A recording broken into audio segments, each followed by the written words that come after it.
Okay, we are live, Marty. Let's see But what it are we? says. That's the great question.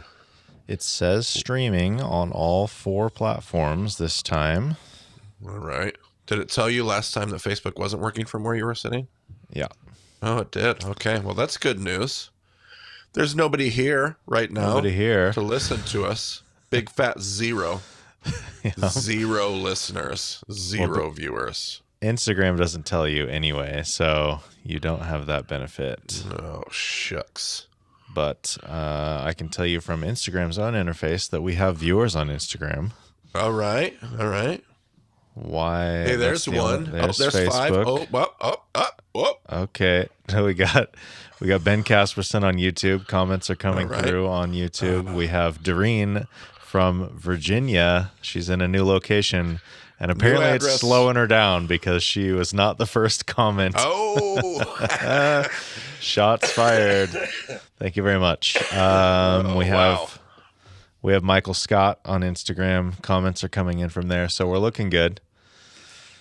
I think we're set. Michael Scott, what a name. All I can think of is Michael Scott from The Office. I assume that's our Mike Scott. He's a facilitator. Sure, absolutely.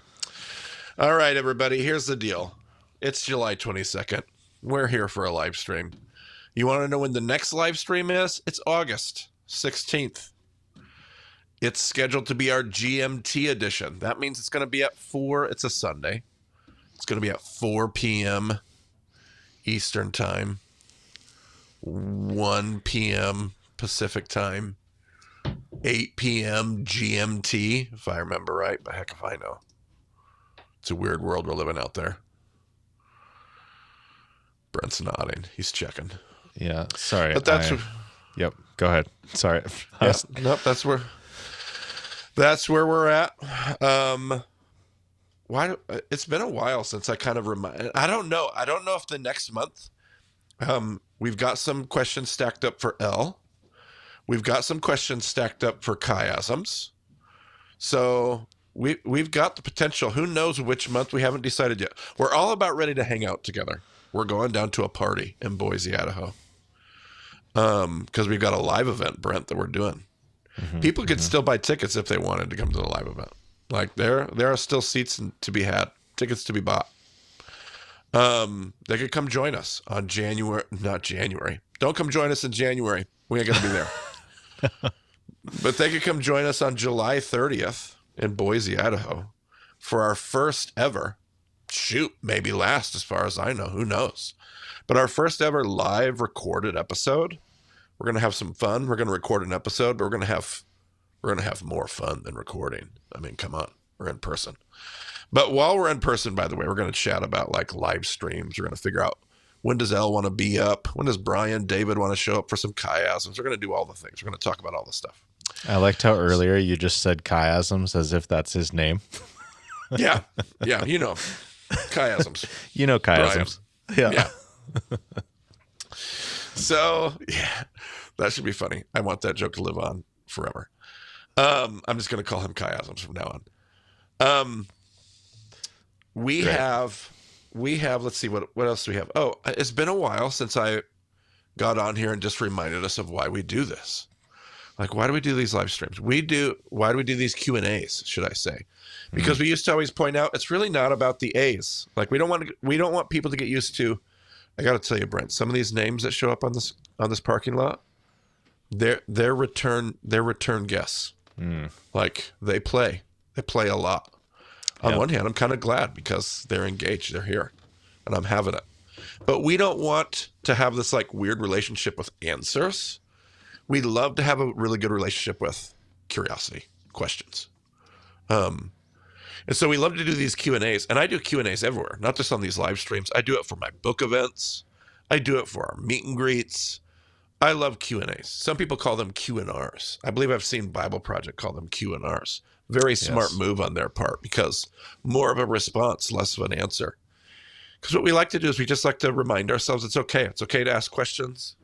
It's okay to hear questions. It's okay to, that kind of curiosity, that kind of critical thinking and engagement. It's all good stuff. So that's why we do this. It's really not about the answers because what do I know? What does Brent know? Something. Not a lot, though. Not a lot, Not a especially lot. on my side. Well, we've got a relatively full document, but I bet we've got some. And if anybody wants to jump on and play live, we've got spots for live questions to show up. So I'm going to dive in. Yeah, I'll be doing my normal thing. If you put your question in the comments, I will flag it and we'll see if we can work it in. You got it. Also, Marty, I should probably point out why I'm in the Roman catacombs here. You moved. This is my new basement in Spokane, Washington. So this is our first Q&A from the new location. That's right. I'm wired in. I went from a 300 megabit internet connection to a 2 gigabit fiber internet connection. And it's less money. So it's the same deal when I moved to Cincinnati. I couldn't be more thrilled. The Palouse was rough on internet options. It doesn't really, I mean, 300 was more than enough. Like we only used 20 for this live stream and we're streaming to 4 platforms simultaneously. So it's all overkill anyway, but I'm thrilled that it's cheaper. So absolutely. Well, I got to say the background might be a little creepy, but the audio is top notch. So yeah, Marty likes my new audio. So yeah, sounds great. All right, guys. Except his creaky floor. You should hear his creaky floor. Just have your family walk around upstairs. It'd be great. It's a 1905 house, and the floors are creaking like it's that old. Yeah. All right, guys. I'm jumping in. Our first question's from Leah. It was actually a question. This question came in April. This says April. That can't be right. Maybe. I had flagged it for Reed. Yeah, it looks like a lot of these were 2026. I flagged this one for Reed, Leah. And he just passed it back to me. It was like we were playing hot potato on your question. So here we go. Leah, you said, I'm studying the book of Habakkuk right now. And the flow of the first chapter, that just doesn't seem right to me. I would assume that after the opening statement, the oracle that Habakkuk the prophet saw, this would be followed by verses 5 through 11. And then the 2 parts of Habakkuk's complaint would be read as one complaint, because to me it would make more sense if Habakkuk is upset at God's plan after God says that he's going to use the Chaldeans. It just feels like God's statement in the middle of Habakkuk's complaint in the book would flow better if the structure was as she describes. Let's see here. Just seems to make more sense. Thank you so much for taking the time to answer my question. So, Leah, we just recorded, not too long ago, the reboot for Habakkuk Session 2. So it's fresh on my mind. It won't release for quite some time, probably for, I don't know, a few months by the time it shows up. But we recorded it, and I don't know if the reboot's going to make this better or worse. But I totally get what you're saying. Like, I've often kind of even thought the same thing. And yet when you look at Habakkuk, that seems to be his immediate cry is about injustice. Like Habakkuk's initial outcry, like, God, why do the wicked prevail? Why does injustice reign when your people cry out to you? And God's like, well, I mean, I'm doing something that you wouldn't even understand. And Habakkuk's like, yeah, that's not enough for me. So I do think it flows correctly. I totally understand what you're seeing and what you're getting at in the Habakkuk story. And it would make sense if it were structured that way. But I do think you have 2 distinct complaints.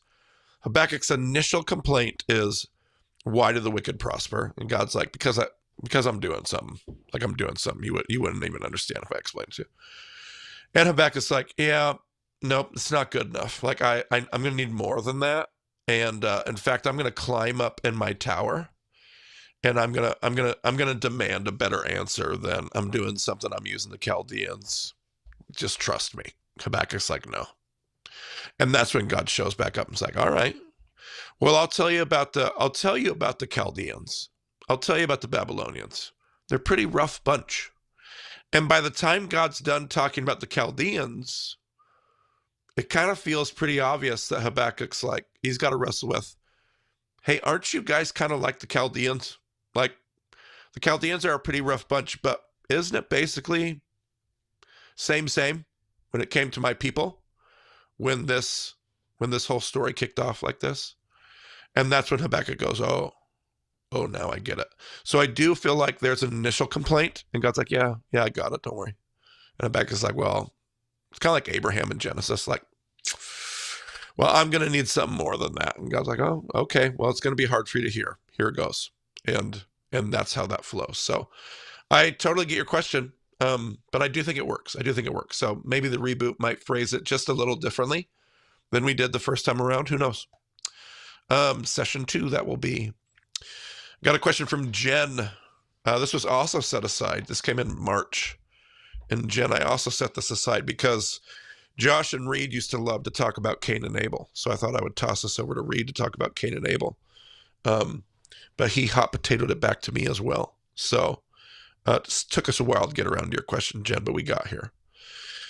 So let's see here. You said, reading the story of Cain and Abel, something new today stood out.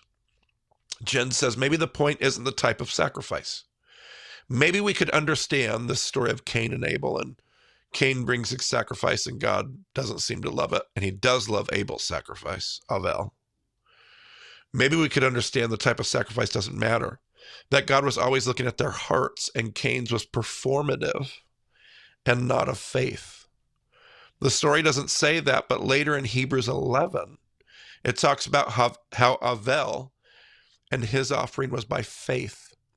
Maybe what we could understand is that God was always looking for faith and not performance. And then the part of the story that tells us what Cain did after God did not respect his offering helps us understand what was truly in his heart. He wanted to be better than Avel. He wanted God to approve of him because of his offering and not because of his faith. Anyway, I don't know if this is an appropriate way to understand the story, but it does help me reconcile the problem of how the heck they're supposed to know what offerings were and which one God were like. Yeah, Jen, I think you're spot on. I don't think you're crazy. I think if you were to read Rabbi David Foreman's book, sorry guys, I got a cold, so it's going to be a long night, so buckle up. If you were going to read Rabbi David Foreman's book, The Beast That Crouches at the Door, he basically takes this line of reasoning slightly different. He says that what Cain is doing is he's making an offering out of obligation. Like he believes he has to keep this God appeased. Because if he keeps this God happy, then he gets what he needs. And Abel seems to go above and beyond. Like he's like, no, I'm making this offering out of love. I'm making this offering out of faith, to use your language.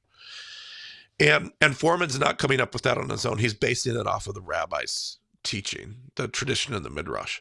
So I think which is probably what the writer of Hebrews is doing, honestly. Rabbi David Foreman's not a Jesus follower. So he's not using the book of Hebrews to get that done. But I love your observation about the book of Hebrews. And I do think that in essence, you're right on top of what is probably in a lot of ways taking place in that story. So yeah, I love where your head's at. And I don't think I don't have a correction to offer. I think you're in a good place when you say that. Oh, Lauren sent us a really long message. Sorry, guys. Lauren sent, oh, that didn't make it better. That made it worse. I'm going to try not to clear my throat. Lauren, I might have to go to my Jolly Ranchers, Brent.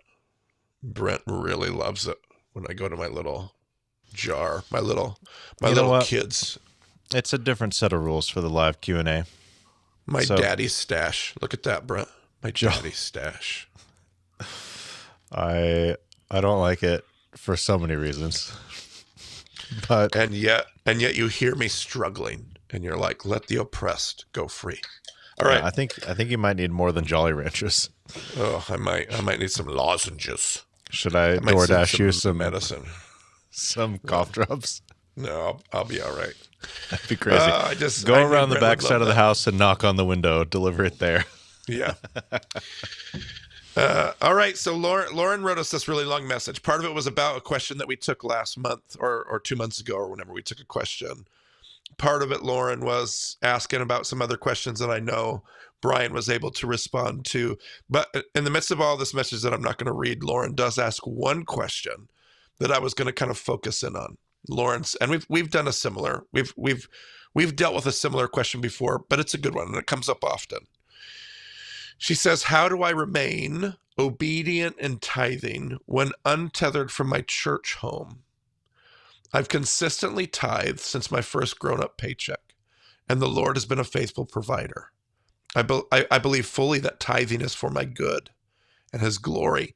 Not because the church needs it, though I recognize the reality of ministry operations, and it takes money to do those things. I know my church will continue to thrive without my financial support.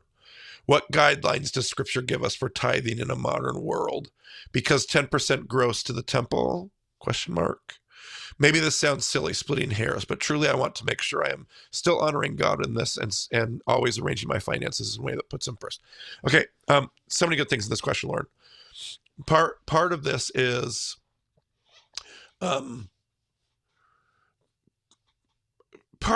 we can't, it is possible that we get lost splitting hairs. I don't think you're doing that necessarily here. It is a danger in this conversation. We can get lost in the details and the weeds pretty easily. The other thing I would say is that we're talking about tithing shows up, and you said it. You said 10% gross to the temple. Like tithing shows up in a conversation about Levitical law, and what you would call the temple cult. I don't mean cult in a negative way. Cult in terms of like the apparatus that runs the temple, and the Levitical law and the Levitical code. So what you're working with in the New Testament is built off of what you ask about principles. Like, what did we learn from Torah that we're supposed to be carrying with us? Because we don't carry that old covenant law. We don't have a temple that those things go to, but we have principles that can guide our way. And what we see in the New Testament community is just this like spirit and posture of like hospitality, generosity, all those things. They're selling all their belongings and giving to the poor. Like that's a heck of a lot higher standard than 10%. It's just a different spirit. And yet, what did I learn in this ancient Levitical system? Well, I learned about the principle. Let's say the principle, not the practice. I learned about the principle of first fruits. Like there's something that happens in me when I recognize that all of this blessing did not come really by the work of my own hands. I was involved. I worked hard. But blessing comes from God. And this world that I get to work in and thrive in and flourish in and be paid by and whatever those things are. First fruits is this recognition. It's not this thing that you owe. It's not an invoice to God. It's a spiritual practice. It's a discipline that it reminds me of where everything came from. And it teaches me how to hold that in the proper place, to not be selfish. It's not mine. It's God's, and God's given it to me to steward. And so this idea of first fruits, this idea of tithing, this idea of 10% is a beautiful practice it's a spiritual practice of recognition. And you recognize that in your question. I'm telling you things you've already said in your question. But I do, when we talk about this for others' sake, I do like to just say, we learned a lot of great principles in the Levitical system. We learned and yeah, you could even say we learned like amounts. I find it interesting in the Talmud. The Talmud says you have to give 10%. You can't give more than 20. That's weird. I never heard of a maximum ceiling. And I'm not saying the Talmud is right. I just find it interesting that in that conversation, even post-temple, Jewish tradition and teaching says that there's an amount of generosity here that I don't want to get people to get the weird, the wrong. I just find it interesting that the Talmud says there's a certain amount we should give for the principle to work. There's also an amount that we need to be careful. There's some of us that are going to, in an unhealthy way, that's going to cost a lot of other things. I just find that interesting. I don't even know if it's right. I just find it interesting. But to the essence of your question, Lauren, you asked this question, how do I remain obedient to tithing when I'm untethered from a church home? I would simply remember that the church is a really large body. It's the ecclesial body of Christ. And that includes institutional churches. You mentioned earlier in your question, you said you recognize that there was 10% to a temple. Well, in that Levitical world, that temple represented a priesthood, a worship center, not like our worship centers, but like a center of worship. It represented a place where you navigated your atonement. It represented a place where welfare, like social welfare, took place. Like you took some of the extra and you gave to the people that was in need. All of that was self-contained within a central institutional system of the temple. And there are some comments in Deuteronomy about the city gates. There were some other places that you took your first fruits and your tithes. But my point is, today, in our world and in our reality, it's not just about a singular institution that sits in one city over there with one priesthood and one system.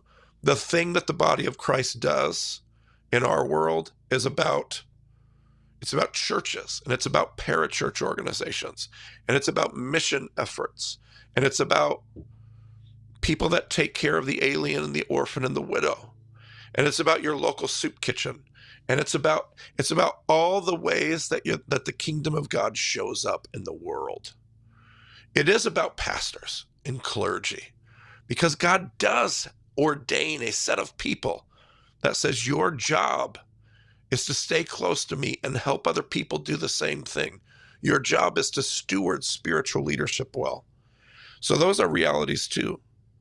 But there's lots of ways and places to, as you say it, remain obedient in tithing. That might be to local community outreaches. It might be to faith-based nonprofits like Bema. It might be to a church you used to be involved with. It might be to a church that you'd love to be involved with, but you can't be involved with because they're 4 states away. But boy, if you live there, and for now, as you're in this in-between space, but don't ever stop practicing the principle of first fruits and be able to be generous. Yeah, there's so many beautiful ways to do it. And in my mind, it all counts. I know that in the megachurch space that I grew up in, it was not okay to say that. You were supposed to tithe 10% to your local church.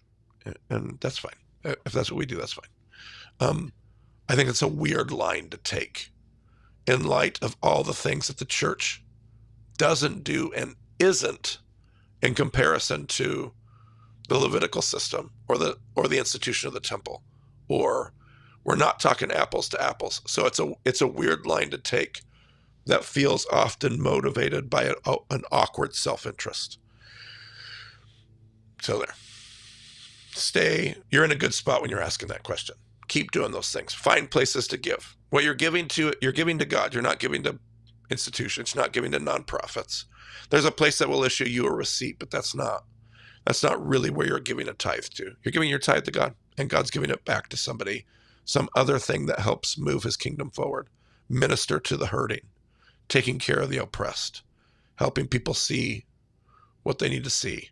So there you go. Those are my thoughts. Philip says, I have a question. I really like your chiasm in Genesis 1. It really makes sense. I have problems following the structure with the separation because God separates 4 times, not 3 times. Light and darkness, day 1. Water and sky, day 2. Land and water, day 3. But also day, night on day 4. Thus we have 4 separations and 3 fillings. Am I missing something, or was an account an oversimplification? Well, that might be a harsh way to put it, Philip. Be nice. I don't know if it's an oversimplification. No, I'm just kidding. I'm giving you a hard time. And one note, I don't think you mentioned it, but Moad in verse 14 appears in 2 other accounts in Genesis. The promise of Isaac's birth and his actual birth. Isn't it great that the center of creation is the birth of the promised son? I loved, by the way, Philip, passing comment, I loved that little note that was at the end there about where Moad shows up. Moad shows up in a lot of other places after that in Torah as well, about the tabernacle, which I find fascinating. But your comment in Genesis is fantastic. I love that. Yes, so Philip, it's not even 4 times, it's 5 times. It shows up twice in day 4. That word for separation, let me find it, is, the King James translated it divided. It's badal. Badal is the word that's used there. And God does. He separates light and darkness in day one. He separates water and sky in day two. He separates land and water. But then he also, you could do it either way. It's not that you can't say what you're saying. You're not wrong. But in day four, the discussion that wants to highlight what I'm highlighting, the rabbinical discussion that wants to point out what I'm pointing out, says he puts in the sky, he fills things. He also does. You could say he divides day and night. It also says he divides light and darkness. And not all your translations put it that way. Some of your translations only have that word show up once, but in the Hebrew it shows up twice. He divides. Well, I'll read it to you in the Hebrew. Well, not in the Hebrew. I'll read it to you in the English. But it says in verse 14, it says, "Let there be lights in the firmament of the heaven to badal, divide, the day and the night." And then later in verse 18, "Let them rule over the day and the night and divide, badal, light from darkness, separate light from darkness." And I think some of the rabbis, if they wanted to get nitpicky with you, would say, well, that's interesting because God's already separated light from darkness. What these heavenly bodies are doing, God's already essentially separated day and night. God's putting something in the sky that helps us mark day and night because those things have already been divided. But these are, you could get nitpicky. What we're doing in that episode is not getting nitpicky. We're wanting to highlight the chiasm. So the rabbi said it's very interesting that the same three things that get separated are the same things that get filled in the exact same order. So day 1, day 2, day 3, day 4 to day 1, day 5 to day 2, day 6 to day 3. That's not a coincidence. And so it's not that there are no more separations or there are no more divisions or the Hebrew word doesn't show up. But the rabbis went, oh, that's interesting. 3 divisions, 3 separations, 3 fillings in order. How interesting. And when you do look at day 4, I do think there's a case to be made that those separations are not the same as the ones we read about in day 1 through 3. But I'll let you wrestle with that, Philip. It's a good question. And very, what's the thought? What's the word? Very astute of you. You are paying attention. Good work.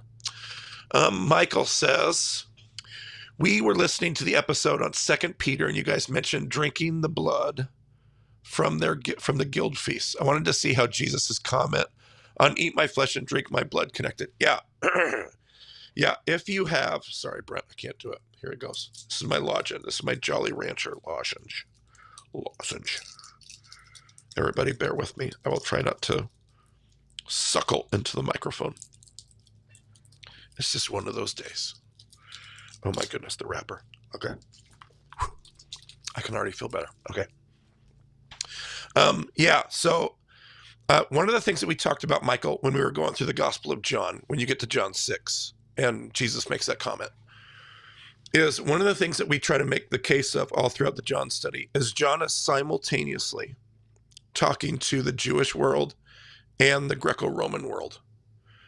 And so that those guild feasts are a part of that Greco-Roman context and that Greco-Roman world. So when Jesus says, eat my flesh and drink my blood, from a Greco-Roman perspective, from a guild feast perspective, oh yeah, that's an easy connection and an easy play. What you're asking about, spot on, totally, absolutely. The problem is there's no easy Jewish connection, and the remez is not easy. So what is he saying as a Jewish rabbi? Into culture, what he's saying makes, oh yeah, culturally we're all set. But as a Jewish rabbi, what he's saying, because similar to what Peter is, like in 2 Peter, like it's a critique of what they're doing with the guild feast. So how is Jesus taking this very un-Jewish idea and spinning it into a positive invitation in a Jewish setting? That's what sets them off. But your connection to guild feasts and Jesus in 2 Peter there, yeah, I think you're in, yeah, absolutely. Good eye. Okay. Hannah says, I just listened to episode 117, and I wanted to ask for some clarification. Yeah, this is a good question, Hannah. I remember this one. I think the idea of Jesus learning makes total sense because it's an essential part of being human. I even totally get the idea of him believing his primary mission was to help Jewish believers fulfill their calling, and then one day widening to understand that it's meant to help the Gentiles too. But what I don't get is why Jesus felt it was okay to treat a human being with contempt. Which I'll just add commentary as I go, Hannah. There's no way that I can say Jesus is who I think he was and think that's what he's doing. I know it reads that way to us. I know it reads like, oh my gosh, he's calling her a dog. Like what a demeaning, and that's just not in their context, in their culture. Like, it just doesn't read the way that it hits us, that it hits you. So let me keep going. If he was not inclined to help her for whatever reason, he was too tired, he thought it wasn't the will of the Father, it was not a part of his mission, why did he just not tell her that directly from the beginning? Because in their culture, that's what would bring more shame. It's her chutzpah that keeps her coming after the rabbi. If the rabbi clearly knows you're there and doesn't want to acknowledge you, he is giving you an opportunity to exit stage left. He is giving you an opportunity to save face. It's different. I know it doesn't feel that way to us as we read it because our culture is so wildly different. But Jesus is not treating her with contempt. He's basically saying, I see you. It's just not your day.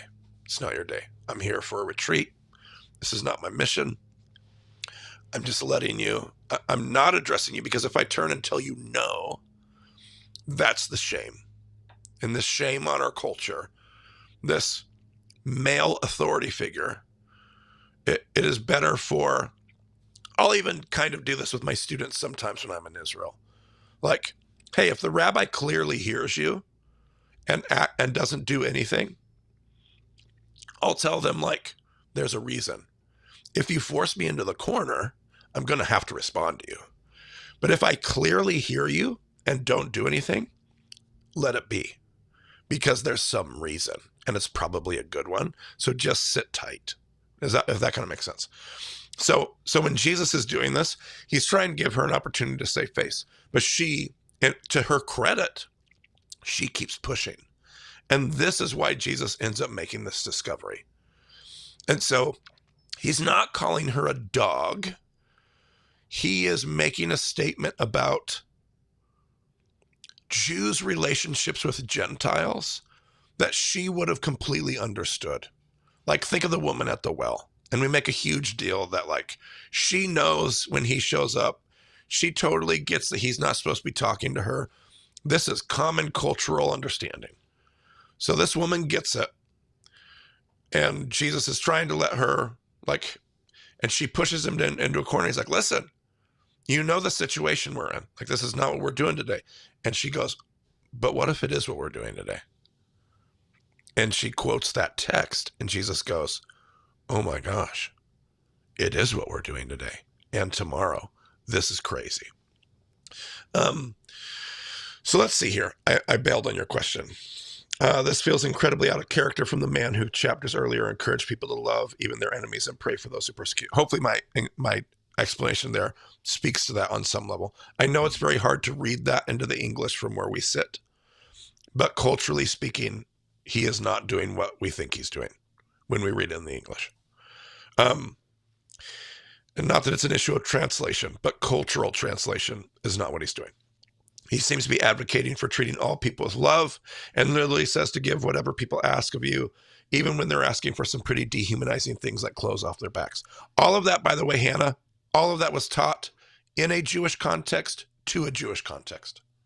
So yes, he is advocating for that within a Jewish world, in a Jewish setting, with a Jewish law and a Jewish audience. And not that it's only relevant to Jews, but this is the time, because he's going to leave this story, Hannah. I think I hear you saying in your question, you get the trajectory. He leaves this encounter, and the next essentially 5 scenes, geographical locations he goes to, are all Gentile. So he just spent all this time with the Jews. He goes away for a spiritual retreat. He has this interaction, and then he goes to Decapolis, Caesarea Philippi. It's sign of Jonah. It's Gentile. Jesus comes back and goes, guys, the mission is even bigger than we thought. And so anyway, I didn't read your whole question there, but well, no, you have a second part to the question, Hannah. You say, can you explain what happened to the status of Gentile believers that moved us from dogs to children? I know that John says Jesus gave all who received him the right to become children of God. So I'm really grateful, but I don't think God wants his children having to wonder if they're somehow technically dogs. So could you go into more detail on what changed? If you're at episode 117, Hannah, you are about, 30 episodes away from the answer to this question. We are going to go through this very in depth. And we're going to talk about that shift that happens, that I think begins in this very story you're asking about. And again, dog wasn't, I think your question is still presuming that dog is some derogatory put down. In a Christian world, if you're not on the inside, you're destined for hell. And I'm not saying that's right or wrong. I'm just saying the Jewish worldview of Jesus does not presume that. Does not presume that. In Ezekiel, all animals are representatives of Gentiles. And that's not a derogatory thing. It's the symbolic thing within Jewish literature. Jews assume that God is doing something with other nations. It's why Jews are not evangelistic. Jews don't work very hard. I'm not saying not at all.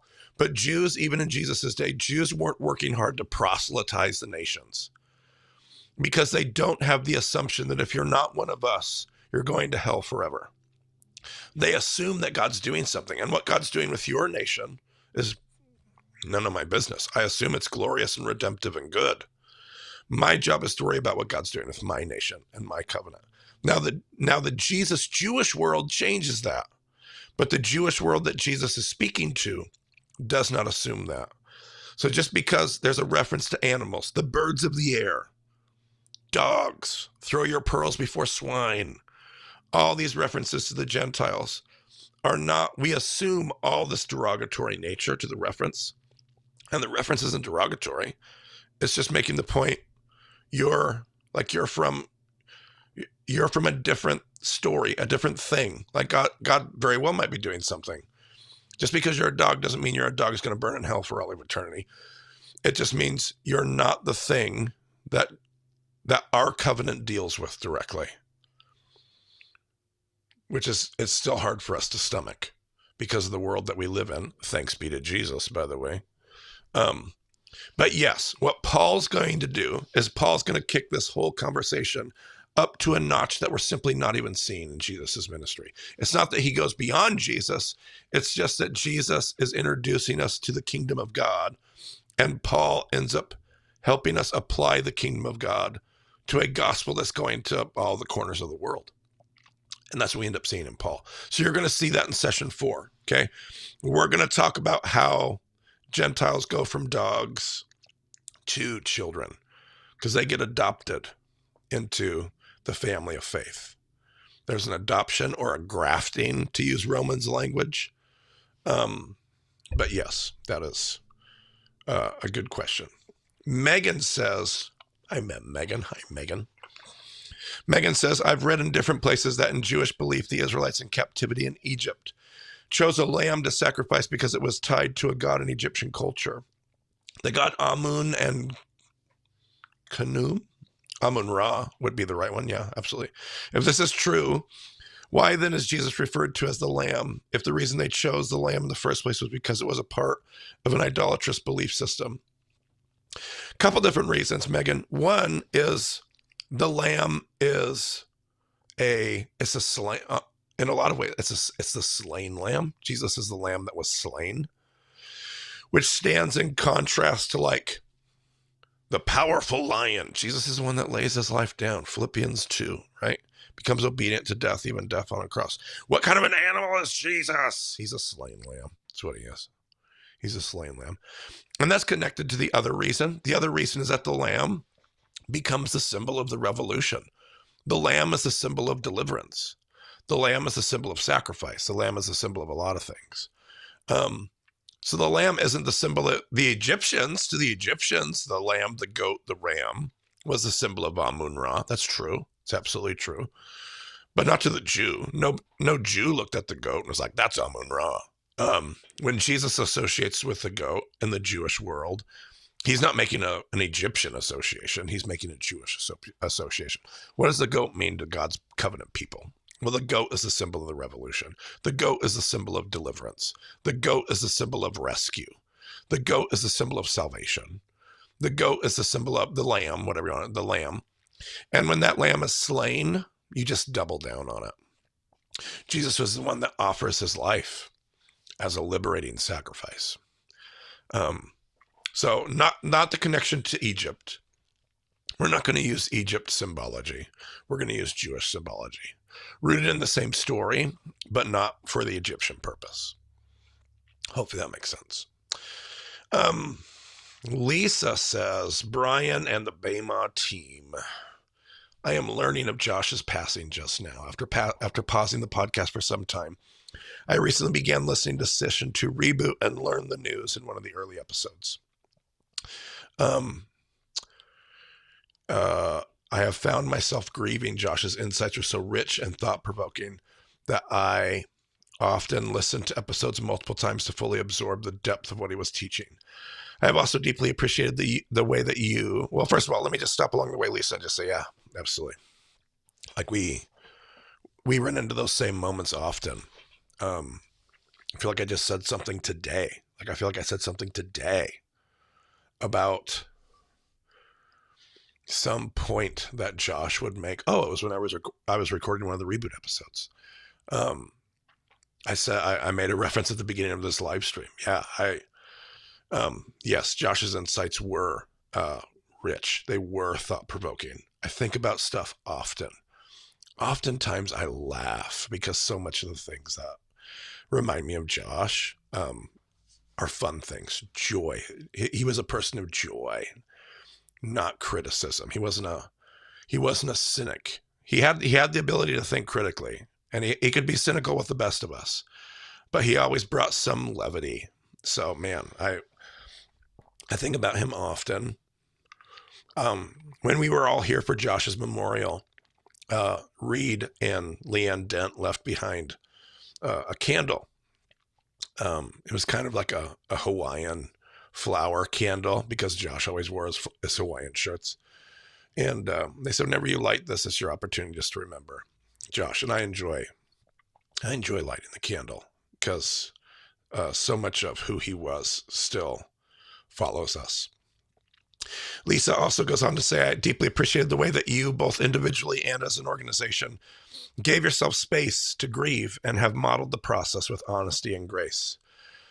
You know where I mentioned it today, Lisa? We were actually doing the Reboot episode recording for the Book of Job today. And we were talking about sitting Shiva, and that's where it came up. Because that was the practice that kind of guided our way as a Bema team. And at Impact, it kind of led us like, how do we create space for this? And we're not over. Like we sat Shiva for 8 days, and then we had 33 more days of mourning. And then we went back to work. But for many of us, we're still not done grieving. There are a lot of people at Impact and teams that were close to Josh we're all just different. We grieve differently. We process at different speeds. So it's far from over, but making those spaces to sit Shiva or to have a season of mourning like that, it was really, really good. So yeah, please know I'm praying for your ministry. Yeah. Thanks, Lisa. We appreciate that. Sorry for our loss, for the loss felt by all of us who are impacted by Josh's life. Yep. Totally with you. Thanks, Lisa, for that note. Delicia has a question. I don't know if I'm saying that name right. It's my best shot. Delicia says, I hope you're well. Congrats on your book tour. Thank you. It's been awesome. I'm writing because I have a question. I know you have covered this in the original podcast, the book of Revelation referring to the ancient civilization of Rome. And with the news machine and the world reporting war upon war, virus outbreaks, and more, I did a thing. I asked Claude AI to analyze the Revelation text and compare it to ancient Roman history, to today's current events, and analyze the claims of current evangelical Christians that were in the end times. Honestly, I thought I was going to get a different answer. That AI would scientifically look through everything and say, yep, nothing to see here, and I would just go on my way. But it didn't. And honestly, I'm not sure what to do with this information, except that it has my nervous system all jacked up. Obviously, you're more educated in religious texts than an AI system and myself. Any recommendations of a newer podcast episode or other resources that might discredit this? Well, there's a whole series we did on Revelation. So the end of season 4. We didn't go verse by verse. We went pretty darn close to verse by verse to Revelation. I am currently right in the middle of a YouTube series on eschatology that I do think speaks to some of this. So I would recommend that. I think I've got 4 videos out of what was originally 7. I think there will actually end up being 8 videos in total for this series. And we're talking about different bits and pieces there. So you might find that helpful. I will say this, and this isn't me slapping your hand. Like, who cares? You do whatever you want. Everybody is able to think critically. And I know that AI is here to stay. But we got to be real careful about how we're using AI. Especially when we think that it is an objective, scientific, and I know that it will probably get better, and in years from now, it's going to be something totally different. Depending on how we phrase our prompts and how we ask our questions and what it knows about us, especially Claude. I'm not an AI expert. I can't stand this stuff. So obviously that's tainting my answer to you right now. But it's going to shape. I mean, we've just seen time and time again how AI doesn't even give us accurate information. It frames it and shapes it. And so be real careful, because if you ask that question in a way where it thought that's what you were looking for, that's what it gave you, because that's how AI works. So if you frame the question and the prompt totally differently, and gave it some additional prompts, it'd probably give you a completely different answer. So there are those things. But yeah, I mean, you can make all that stuff work. Yeah, you can make the Bible say that. That's easy. The question is that good exegesis? Is that good hermeneutics? Is that what the inspired text is wanting from us and leading us towards? So, yeah, here's the other thing I could tell you. If AI existed for the last 2,000 years, it could have run that same prompt and given you the same answer for 2,000 years. So, I'm not kidding. Like in the 1800s, same thing. In the 1600s, same thing. Yeah, what about the 1400s? Yep, same thing. What about 1000 AD? Yep, same thing. One of the things we did in one of my Bible college classes, and I don't usually talk about my time at Bible college and reference all these things that I learned, but one of the things I remember doing in one of the classes was we essentially looked at all of these quotes that sounded like they were written yesterday. And they were written at like different points throughout the last 2,000 years. Like this one came from 500 AD, and this one was from 240 AD, and this one was from 830 AD, and this was from 1200, and this one's from 1435. And they all sounded like they were all speaking about our day right now, year of the Lord, 2026. So you can definitely, like, if you're wanting to compare the two, yeah, there's an easy comparison to make, because the human experience and the realities of empire haven't changed. So all those things, all those parallels could be made. It doesn't mean that Revelation was talking about this today. It means that Revelation was talking about something that is still relevant. We could say that. And so those are some things there that I might say. I don't know if that's helpful or not, but and I'm sorry I ranted and railed about AI. I'm still working through a bunch of angry frustration about how I feel about AI, especially how people use it when it comes to Bible study, and gives me the heebie-jeebies. Okay. Bird, live question on Instagram. Why does the text specify that Rebecca ran to tell her mother's household. Seems odd since her father and brother is well alive. Also, my wife says Rabbi David Foreman is an unofficial co-host. Ha ha. She ain't lying. She ain't lying. I love that. Way to go, Bird's wife. That is funny. There is a midrash that we will talk about. Brent, if you're going to find the link, I think it was called Death at Dinner. There's a midrash that we talk about the Rivka episode.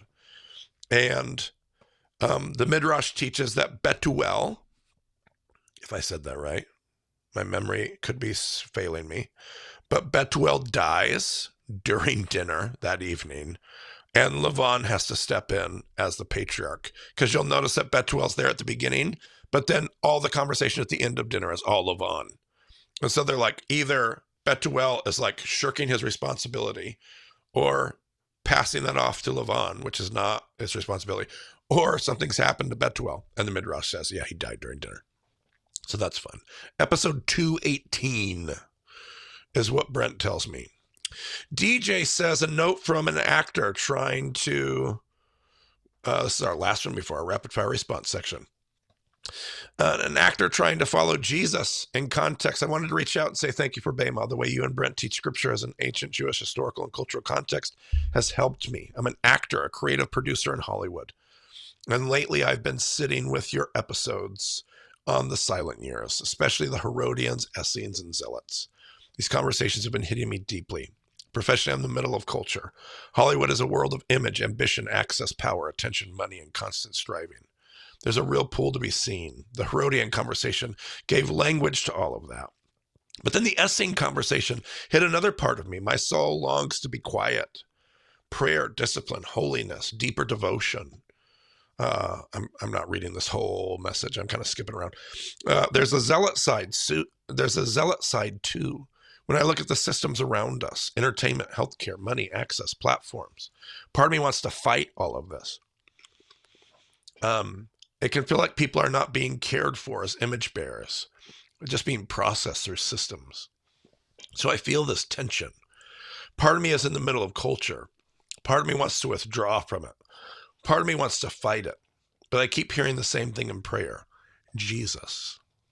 That's pretty good, DJ. And I know that that's the answer. But I'm also asking God what faithfulness to Jesus looks like, practically in the middle of all this. One of the reasons that Bema has meant so much to me. Sorry, I'm trying to get rid of this Jolly Rancher. One of the reasons that Bema has meant so much to me is that I've struggled to find that kind of context in church. I mean, so much of what I hear is preached through a modern Western lens. I find myself longing for a world behind the scriptures. As an actor, context and subtext are everything to me. A line does not fully live unless you understand the world of the scene. I don't just want application. I want to understand the world of Jesus. I don't want to ramble or make this heavier. I'm not asking you to fix anything. He just asked for prayer. Pray that I would know how to follow Jesus. Pray I would not be swallowed up in the Herodian pull of image. Pray I would not run into isolation. Pray that I wouldn't become angry. And pray that I would understand that God is asking of me when I keep hearing Jesus. I believe God has placed me here for a reason. Thanks again for the work you do. Yeah, there was no question there, DJ, but the message was just so meaningful. And I think not everybody listening to this live stream, but there will be others listening to the live stream that resonate with that. You didn't have a question and you didn't have a resolution. You haven't necessarily found it, figured it all out. But you're right. You're right. You are right in the tension where Jesus wants you. Like Jesus wants you to sit in this triangulation of what does it mean to live the word we live by, the work we're called to, and the world we live in. Like you live in a particular world and you're called to a particular work and you're trying to put it together with the word that we live by. And that is that's a hefty calling, but that's where the good stuff is. That tension is where we want to wake up and live every day. You actually have in some ways a gift because a lot of us don't wake up and feel the tension in the same way that you feel it. Like some of us might be a financial advisor, or we might be a stay-at-home parent, or we might be a artist, or whatever it is that we might be. And we just kind of like, we don't have that discontent. So we wake up and we go to work and we do our thing. And yeah, but we're all called to that same tension, a tension that right now you're experiencing with some sense of clarity. And the tension's no fun, but to see the tension and to be in the middle of it is such a blessing. A hard blessing, not an easy blessing, and not necessarily a blessing for you, but a blessing for your growth and your place in the world, and a blessing for us as you figure it out. Because we need people in all these spaces trying to figure out why the work that they're called to do is holy and sacred. Like, why is your work as an actor and a creative producer? You're making things, you're telling stories, and you're doing it in a way that will move people. It shapes how people get up in the morning and how they see their place in the world. It brings joy or comedy or deep reflection. It helps us cry and grieve. Like, the work you do is some of the most powerful work. That's why we can look at it like, oh, I just go home, I like flip on Netflix, and I just kind of like, I just binge watch something. It's such a, but there's a whole nother way to look at why are we drawn to art? Why do I feel left out right now that I haven't gone to see the Odyssey? Both my kids went to see the Odyssey already. My wife and I are waiting. We haven't seen it. Why does that matter to me? Why are we captivated by this stuff? Because art matters. Art does something to the human experience. Art lights a fire inside of us. That's the power of art. You're doing something unbelievably valuable. And you sitting in that tension, considering like, well, wait a minute. I'm not sure I love the powers of this world. I'm not sure I love empire. I'm not sure I love how all these things come together. And yet I'm telling a story about all this. What am I going to do with that? How am I going to play this scene? How am I going to write that screenplay? It's good stuff. It's good stuff, DJ. Yeah, I want to isolate. Okay, so how can you go find silence and solitude in all the right ways? How can you practice Sabbath? How can you have pilgrimage? How can you celebrate festival? How can you create spaces where you get to disengage and unplug without running away? You disengage and you get that rest so that, so you can come right back and get to work doing something really special. And what do you do with that anger? The anger of the zealot. Well, hopefully you let it keep you from getting complacent as a Herodian, right? So it's just a cool place that you're in. Uncomfortable to be sure, but what a cool thing. All right, it's 8:58. It's that time, Brent. Cue the music, baby. The top of the hour break, or you want? Yeah. Okay, we're gonna shift that break back a little bit. Yeah. All right. Let's do it. All right.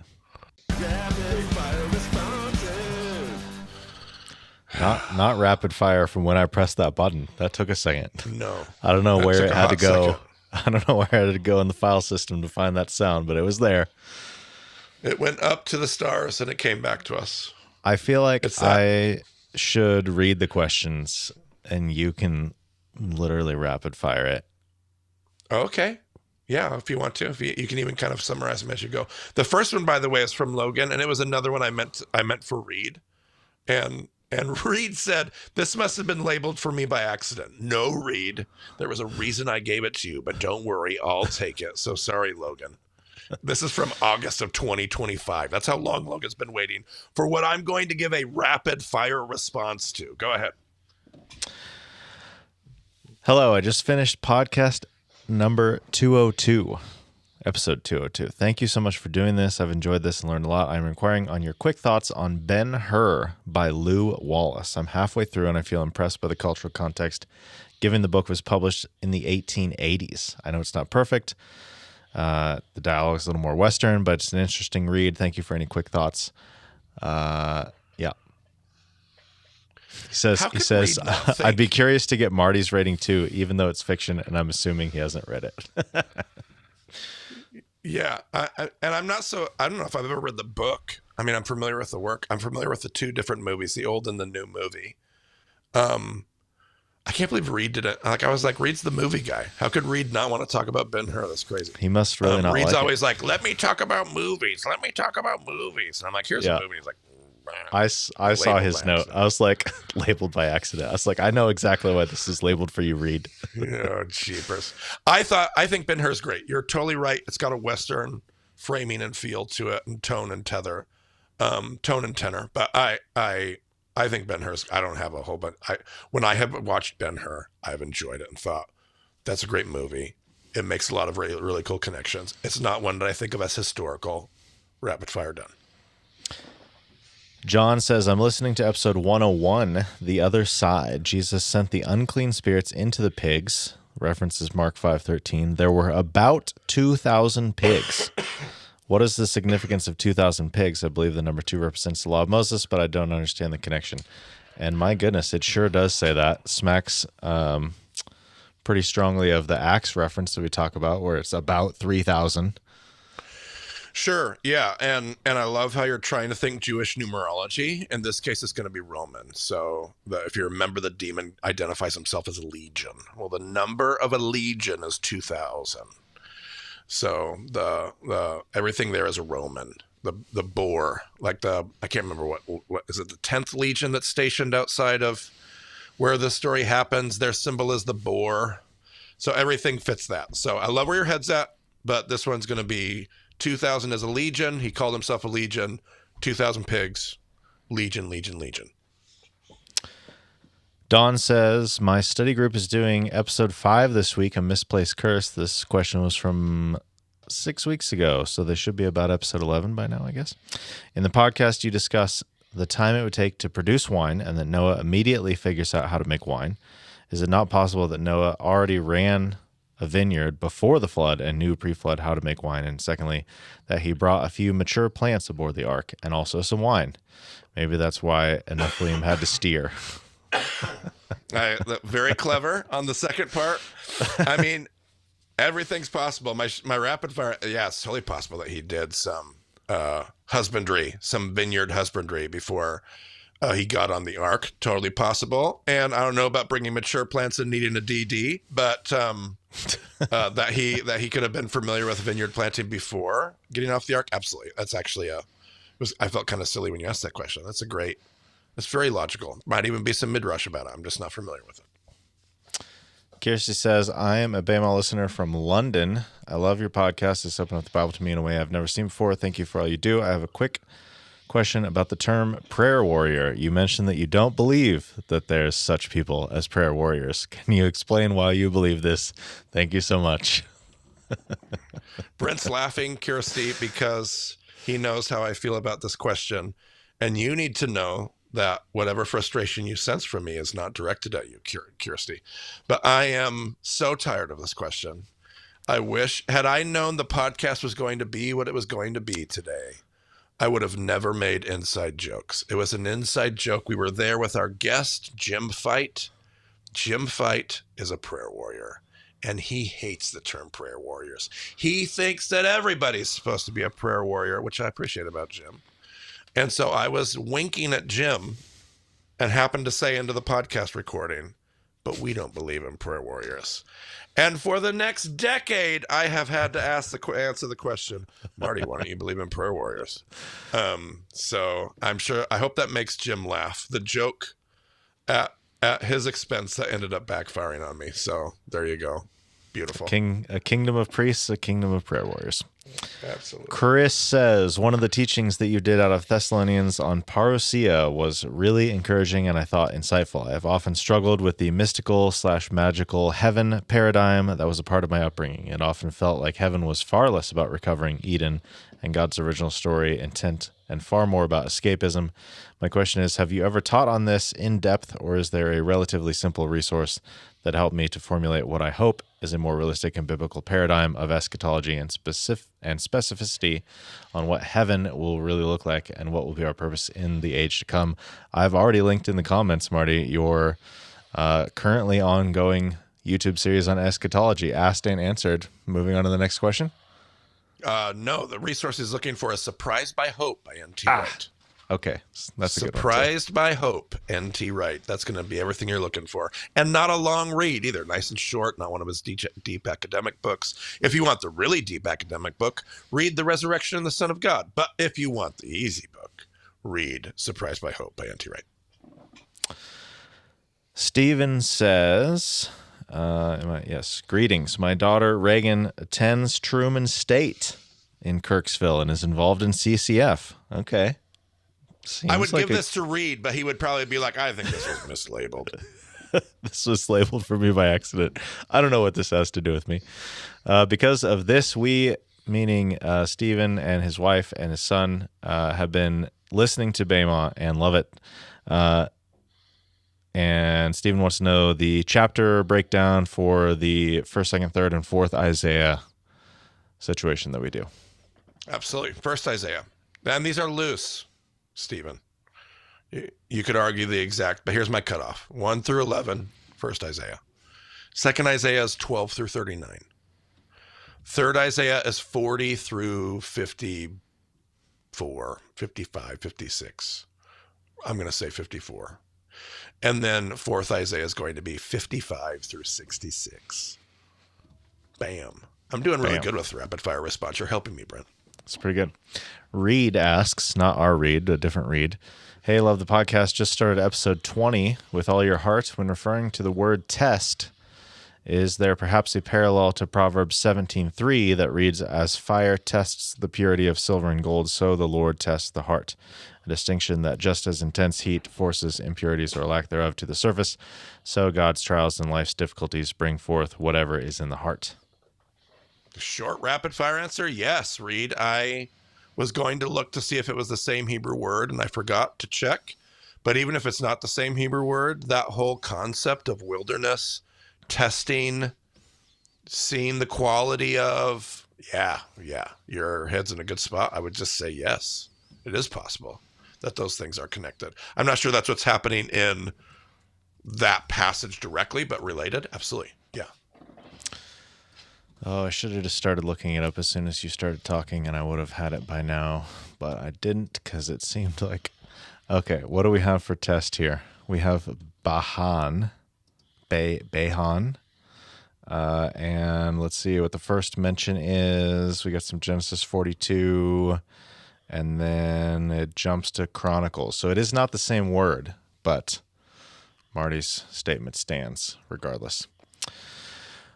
Jeff says, I'm looking for resources which explore and explain the idea of eternal life as described briefly in season 3. I remember session 3 mentioning it being a qualitative kind of life that begins here and now versus a separate reality to be enjoyed after death. John 17:3 says, now this is eternal life, that they may know you, the only true God, and Jesus Christ whom you have sent. This is the verse which sparked my curiosity. I'm in session 6 now, going through the Gospel of John, but have not caught up to my reading yet. Yeah, I'm going to say Surprised by Hope by N.T. Wright. Hey. That one's going to be a little bit more eschatological than present eternal life, but I don't have a great resource for present eternal life. My buddy Robbie Gallaty did write a book that I think they just re-released called Here and Now. It was out of publication, but I think I just heard him say they got it put back up again, or they moved it to self-publish or something like that. But Here and Now by Robbie Gallaty would be another one you could study. I know there are other ones, and I'm just not, they're not on the top of my head, but those are a couple. So Jennifer says, I have been listening to several interviews with Jeremiah J. Johnston talking about the Shroud of Turin. I was wondering your thoughts on the authenticity. I have not listened to every episode or YouTube video, so if you have already talked about it, can you let me know the episode number and I'll listen? Thank you so much, blah, blah, blah. I find it fascinating. I have no opinion. The end. Rapid fire response. I feel like Brent, you should know I met somebody on book tour on this last leg that was like, you answered our pastor's question, and he got the email from Brian saying, Marty dealt with your question on live stream, and he texted us on his way home like, Marty did it, Marty answered the question, everybody's got to watch the live stream. And it was a rapid fire response, and I gave him like 3 words. So he sent a group text back out, was like, false alarm, never mind. which I love. But Brian should probably warn people when it's rapid fire response. Yeah, maybe. Although sometimes your rapid fires are not so rapid, so who can really say? But I can say that we have not done an episode on it, and I'm pretty sure you haven't done a YouTube video. Not as confident, but... Okay, Amy says, I have listened to all of the Bama episodes and enjoy each one. For whatever reason, I just finished the Kohelet series. It took me a long time to get through it because I indulged myself to pause and explore on my own to my heart's content. I love that approach, Amy. Good work. Yep. How amazing. In the last episode, Josh said, there is no protection from being a limited being and no protection from not knowing what our limits are. The Spirit helps us act anyway. Then, listening to him talk about Abel, I broke down because it is so beautiful. I always hear Jesus telling me to not freak out, but also keep trying. You all are in my prayers. Yeah, I put this one in here just because I just love the quote she reminded us of. I'll read it again. There is no protection from being a limited being. Like we are stuck. We are limited beings. And no protection from not knowing what our limits are. I like that little turn of the phrase, Josh Passe. The Spirit helps us act anyway. Very well said. Thanks for reminding us and sharing it, Amy. Steve says, I listened to episode 149 today for the 10th time.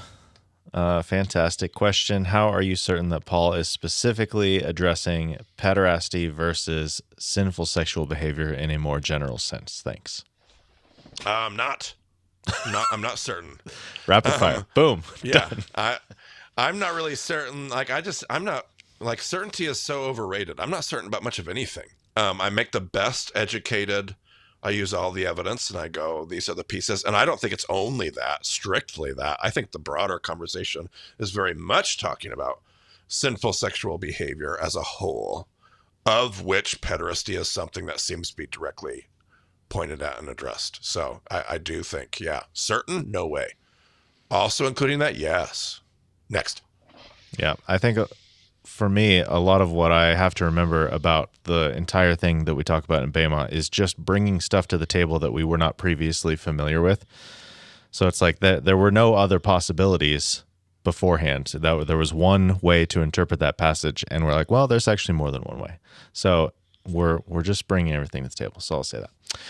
Jesse says, I recently waded into the New Testament sessions. I have been pondering your words and remarks about your thoughts on rabbinical discipleship in our current world. You mentioned that you've done that kind of discipleship, and I wanted to know what that looks like in your life, especially being a family man.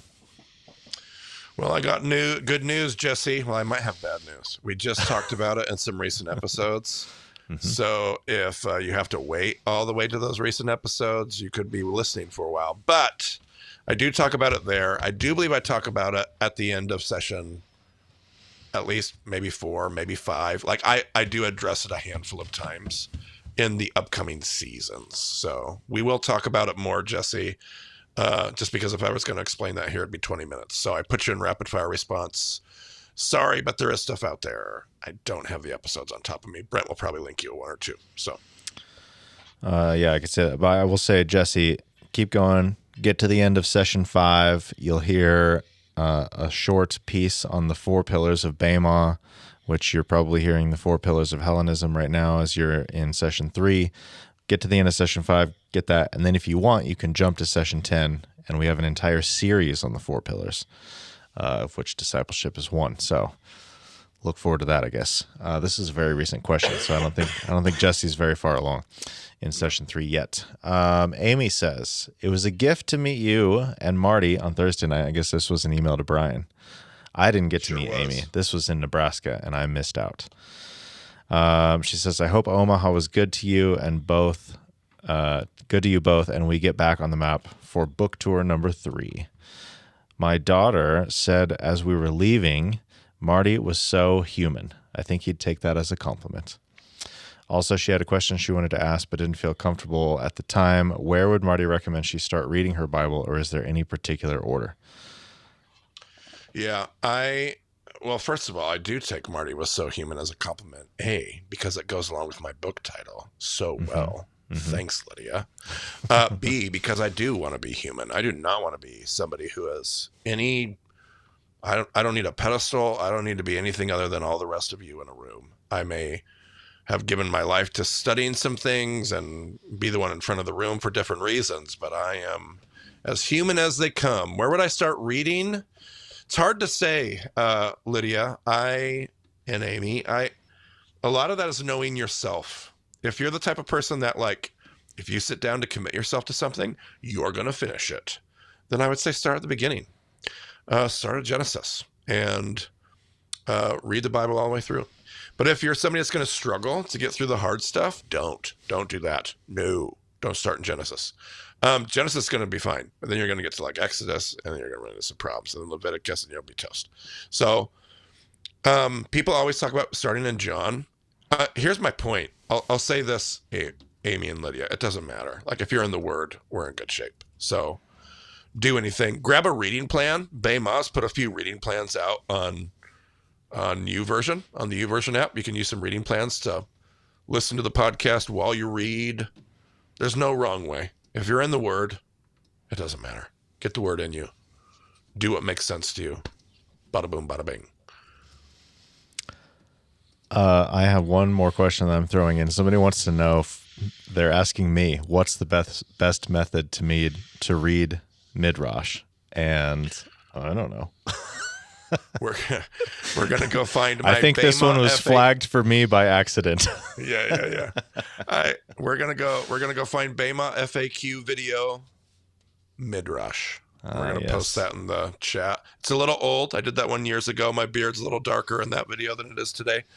But it's gonna give you some links. It's gonna give you a recommendation of a book to start with, and then some online resources to use. So you want to kind of get into the kiddie pool and kind of learn your way around, do a little orientation, and then you'll start swimming in the deeper ends of the pool as you see fit. So, but I'll give you some resources in that video. We'll share that.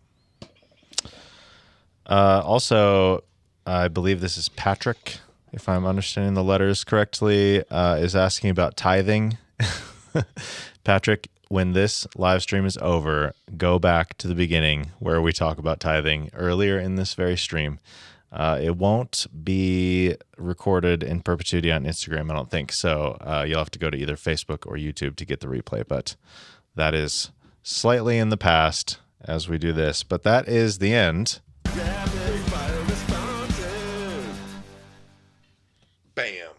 Bam. Hey, Brent, we always stop and we do something really important, and that is to say thank you to all the people that support us financially. Mm-hmm. And we say this every time, but I'm not sure how else to say it because I mean it. I should come up with a different way to say it. Hold on, let me think. I don't know how else to say it because it's just the thing that I say because I believe it. We're just thankful. We're just thankful. And I know that we do this every live stream, and so it sometimes can feel like, well, do they? No. We actually take time every live stream because it's one place where we get to say thank you like clockwork, because saying thank you, we do all kinds of things. We write thank you notes, we call people, we invite people to events, and we say thank you on live streams. We love to say thank you because we get to do all kinds of stuff because people are generous. So to all of you who support our ministry financially, so many $10 a month, $15 a month, $20 a month, and then like the crazy random $18,000 check or whatever. Like, we've got so many people all over the map doing so many cool things monthly, one time, every now and then. It's just thank you to all of you. Thanks. And I'll just share a few messages from people talking about what Bema has meant to them. I love this because this is exactly what it was like for me. But Julie says, I've recently found Bema. It's changing my spiritual life. I'm only on episode 49. So much to go. Yes, absolutely. But you're making a great start there, and I believe in you, Julie. And then David responding to Julie says, me too. I'm only on episode 12. You're doing great too, David. There are so many people, Brent. Yeah. Book tour, everywhere I go. Every room, half the room is like, I just started a month or two ago. Like, I'm only in season 1. Yep. And I started 3 years ago and I'm still in season 1, but I just found you guys and I just started a few months ago. It is wild and crazy and awesome. And I'm starting to wonder where all the people who used to listen to me 3 years ago are. Come back to my events, everyone. Well, Albina says, discovered Bema a few months back. Can't stop binging. It's like drinking from a fire hose in the best possible way. Going to Israel and Turkey with y'all is on my bucket list. I've read the Bible many times in 40 years, but my mind is blown on repeat with every episode and making me fall in love with the Bible even more. That is what we live for. My goodness. Becoming people of the text. That's what we say. And then Melissa says, hey guys, just came home from our Session 1 reboot discussion group. Talked about being priests and shepherding in the midbar. My copy of Bailey's The Good Shepherd just came this evening. Yeah, it did, Melissa. It's a good book. I got to hang out with Melissa recently. I miss those guys. They're right here. They're right here outside of Cincinnati. Oh my gosh. The comments section, Marty. Yeah. We have Doreen says, I'm still here, Rabs. Melissa says, I'm still here. Janet says, I'm here 3 years ago this February. They're in the live Q&A. All right. Forgive me. I should have known I was preaching to the choir. If they are here, they're on the live stream. All of the ones that are still with me are in the chat. That's right. Vicky also says, found you 5 weeks ago, just finished session 5. Oh, wow. My goodness.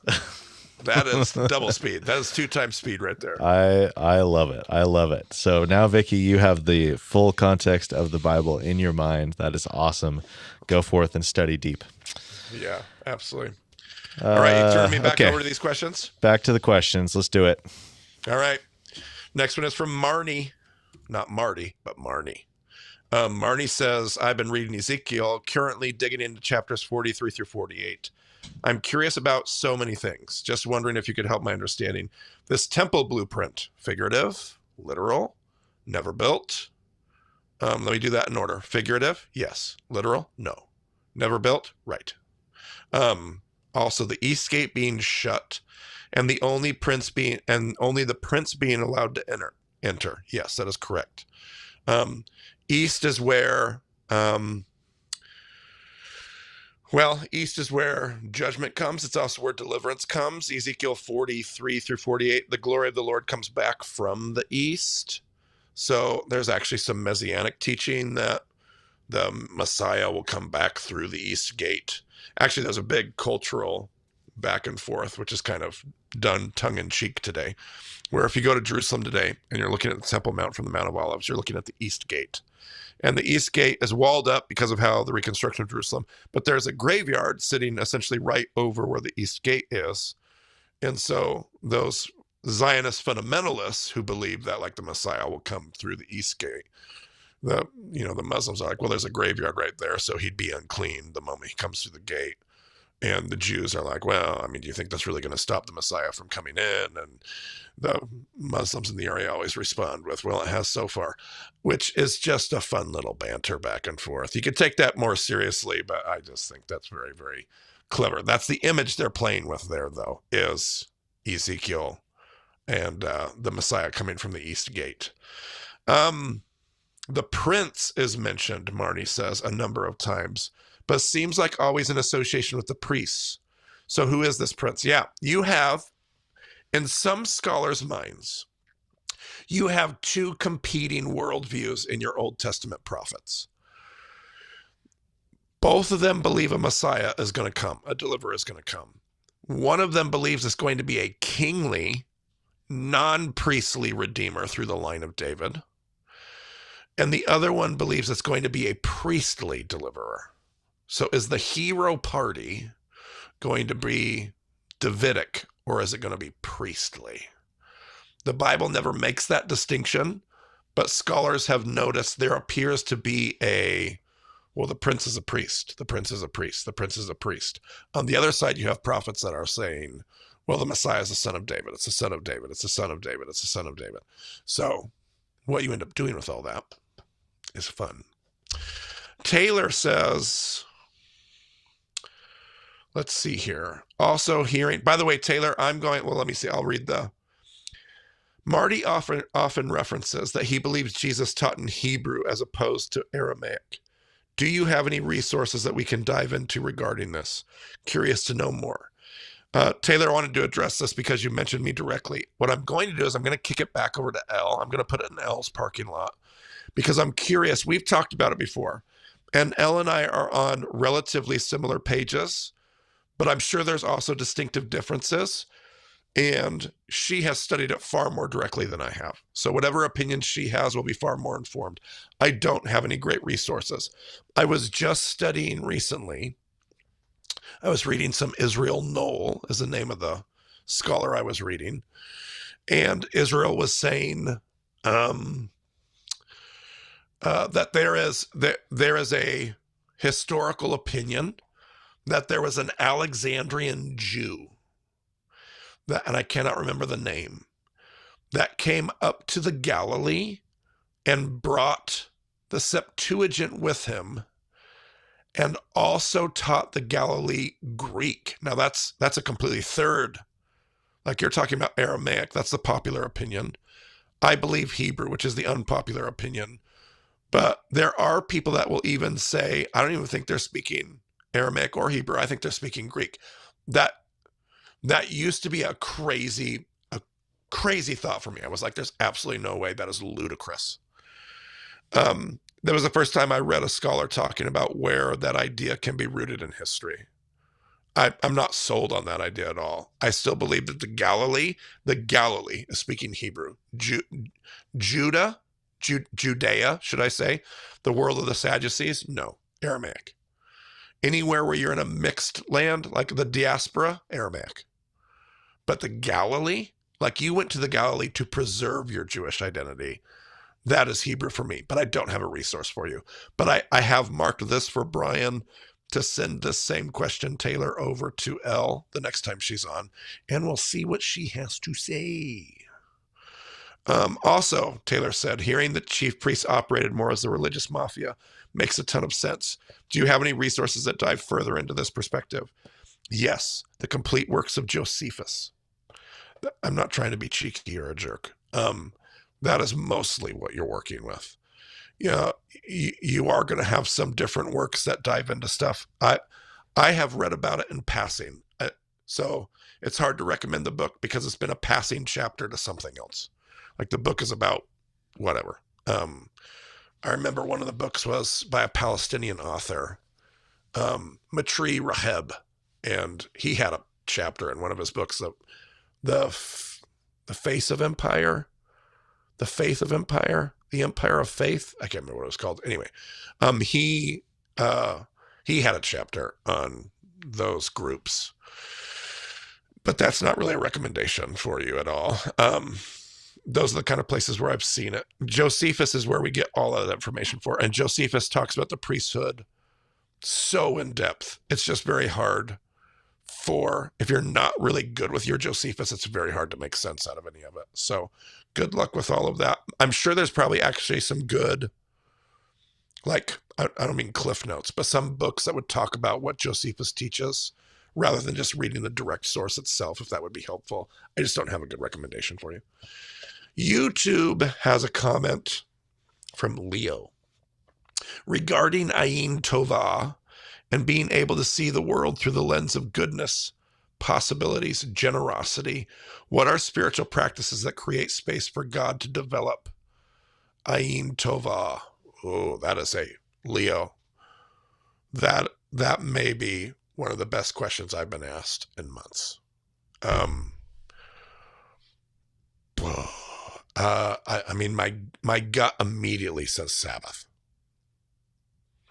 The thing about live questions is I don't get a chance to think about them, especially when they're good questions. My gut says Sabbath.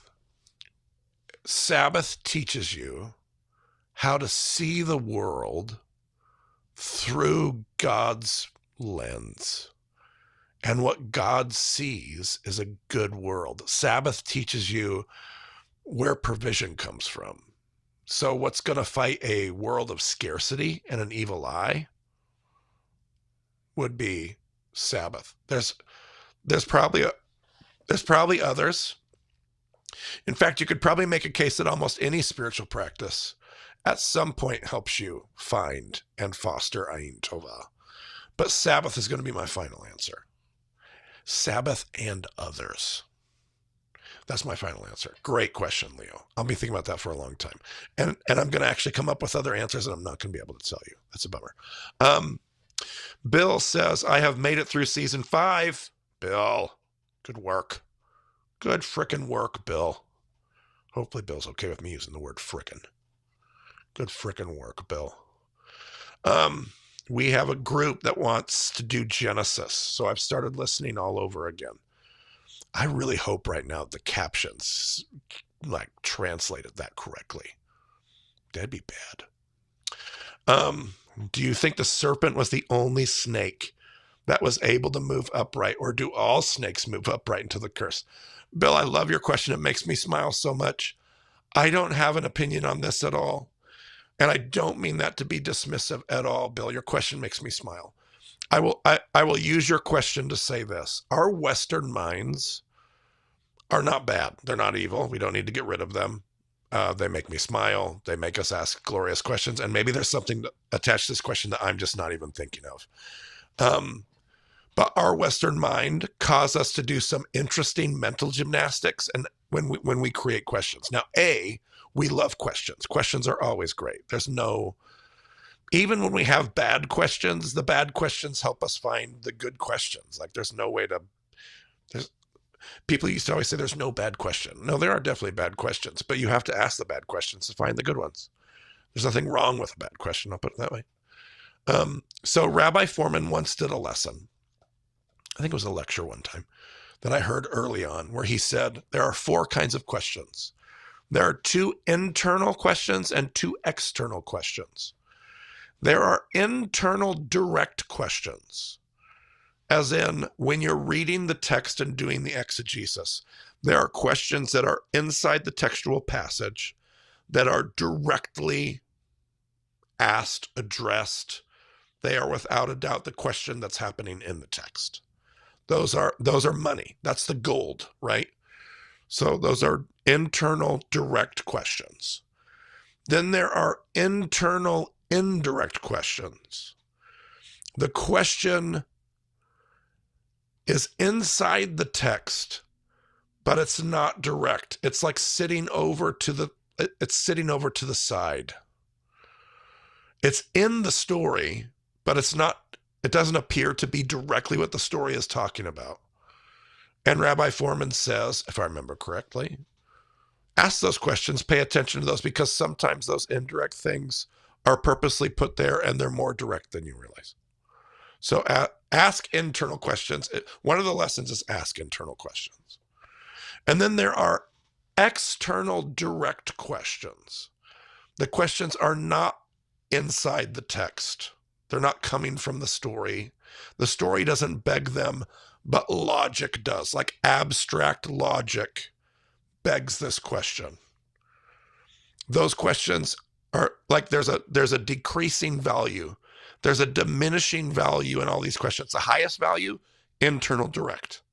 The next highest value, internal indirect. The next highest value is external direct. I will say this. Our Western minds love external direct questions, and they can be helpful. This is where the Western mind can show up, and that's made its way into Judaism. People talk about Maimonides all the time. He wrote a rabbinical commentary called A Guide to the Perplexed, right? Very external, Western, abstract thinker. So Westernism found its, the Western world found its way into Judaism too. There's no sin in that. But then there's external indirect questions, which is what you just asked, Bill. That is an external question. Like it's not directly in the story. And it's not even begged externally by the logic of the story. It's kind of like what am I trying to say? It's a floating detail out here. It's still okay to ask it. It's not bad to ask it. But Foreman would say that's your least valuable question. All questions have some value to them. No question is bad or has no value. But now we're starting to engage in exercises that are getting further. They're kind of detached from the story and the point of the story itself. So I love it. It's kind of like a logical what if. It's a fun question. It makes me smile. I have no opinion. Moving to the next question. Thanks for being here, Bill. Appreciate it. Tom says, during episode 114, when thinking about God searching for a treasure or a pearl, and keeping in mind previous mentions of the field representing the world, could God have been seeking a pearl of wisdom from the world? Tom, I like where your head's at. You're thinking intertextually. Yeah, you're thinking. That's not where my mind goes, but I appreciate what you're asking there. So the field is the world, and God's finding a pearl of great price. So one of the tricky things here, Tom, and this goes for somebody else's earlier question too, that I can't remember who it was. Matthew is written in Greek, but I'm a staunch believer it was originally written in Hebrew, just like Eusebius quotes Papias as telling us. So church history tells us that Matthew was originally written in Hebrew. Why that matters is because I would love to know what word Matthew used when he talks about a pearl. The merchant who finds a pearl of great value.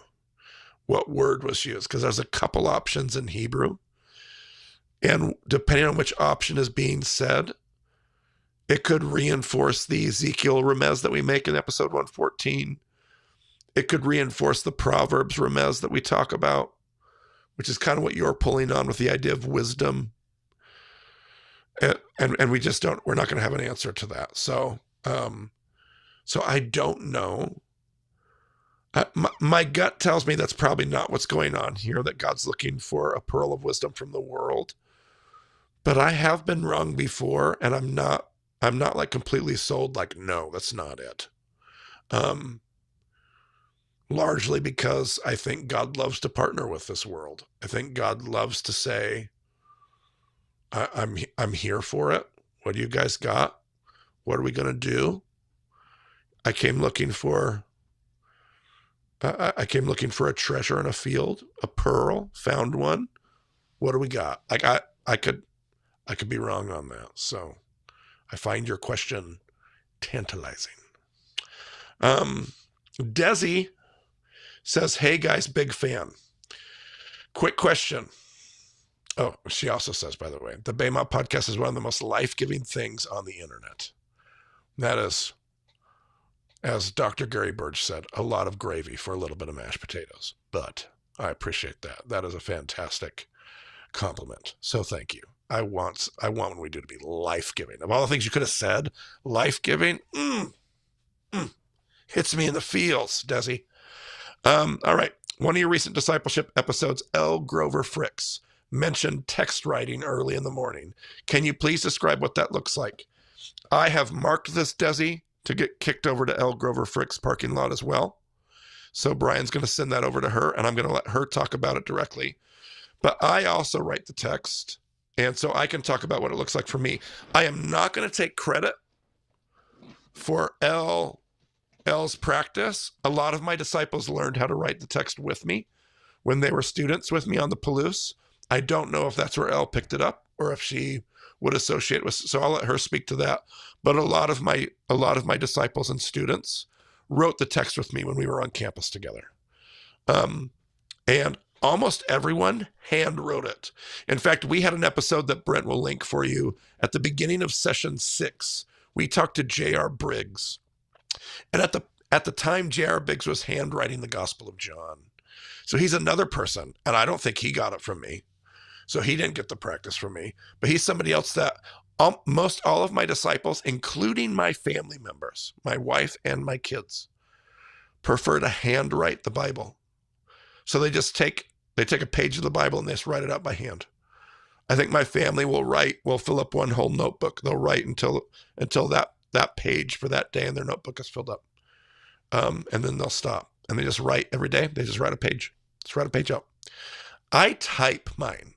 I've had one other disciple that typed with me. Everybody else wrote it out by hand, which I think is cool. You don't make as much ground up. I am just about ready to wrap up the entire Hebrew Scriptures. I have typed out, and if I didn't travel as much as I did, I would have been done a long time ago. I would have typed out the entire Bible by now, easy. But I am just getting ready to type up and finish up the Hebrew Scriptures, which is moving to consider. I started doing that in 2010. So in 16 years, 15 and a half years, I have written out the Old Testament. That's pretty cool. I just type up a page a day. That's all I do. I jump on my computer, I open up my Bible where I left off, and I type up the next page. And it's an awesome little practice. It's one of my favorites. It was also one of my disciples' favorites. A little bit cathartic, it's just fun though. Brent says that J.R. Briggs' episode was 207. And Brent says he's typed the text too. So he's not a handwriter, he's a typer. Which I would believe nothing more than Brent being a typer. Yeah. Doesn't surprise me. Brent's a typer. So there you go. Good question, Desi. We're gonna send it over to Elle to let Elle talk about it too. Patty says, I've been copying the Bible in cursive. Oh, that's fantastic. For about 10 years. I have a handful of books remaining. In the whole Bible? Patty, that's great. You get it. You get it, girl. Man, that's awesome. Good job, Patty. Instagram. Janet says, thoughts on The Meaning of Marriage by Tim Keller. I know of the book. Let me finish the question. Given the beautiful discoveries found through Bema, I'm wary of Christian authors. I'm aware of the book from Tim Keller. I have not read it, so I don't have thoughts directly on it. I will say this. Keller is a part of the neo-reformed evangelical camp. So obviously he passed away recently. He's no longer with us. I believe he died of some fight with cancer as well. He's one of the only guys in that camp that I have a deep respect for. I didn't always agree with where he landed theologically, but the way that he led and the way that he pastored and the way that he theologized, I really, really respected Tim Keller. I did. A book on marriage by Tim Keller. You're not in dangerous hands. I'll put it that way. I may not agree with everything or come down in the same places on, I don't even know the places we would disagree, but Tim Keller is a great man, from a different theological worldview than me. Probably would not be Bema flavor, but I respected Tim Keller. He was a good guy. Pancreatic cancer, Brent said, died May of 23. But yeah, Tim was a good, I always respected him. He was not perfect, and I didn't agree with every piece of theology, but really respected him as a leader in a camp that I typically often didn't respect, but he would show up in beautiful ways. So take that for what it's worth. Brooklyn says, I have a series of questions. She has attached screenshots of a conversation with her 15-year-old son. They had these questions. They had this back and forth.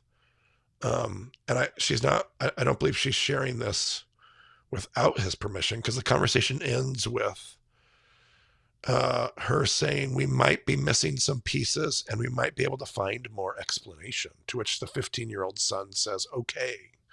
So I don't think we're in rough waters here by talking about that, but they're having this conversation on text, and she was just looking for some help.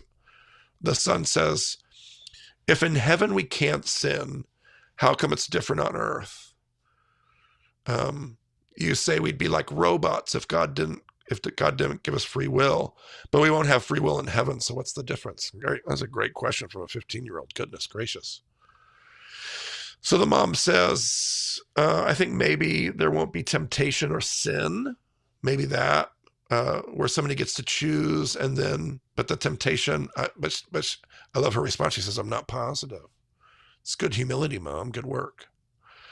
The son says, okay, so why couldn't God not have temptation for sin in the first place? Like, why do we have to have temptation in this world and send billions to hell? Mom says, at that point, though, we'd not have any choice at all. So free will would be gone. So the son says, exactly. Wouldn't that make the most sense for everyone involved? The mom says we'd feel forced. There wouldn't be that free will discussion. But we won't have any of that in heaven. And she says, well, we'll be sanctified at that point. So made perfect and freed from a fallen world. So we won't want to sin.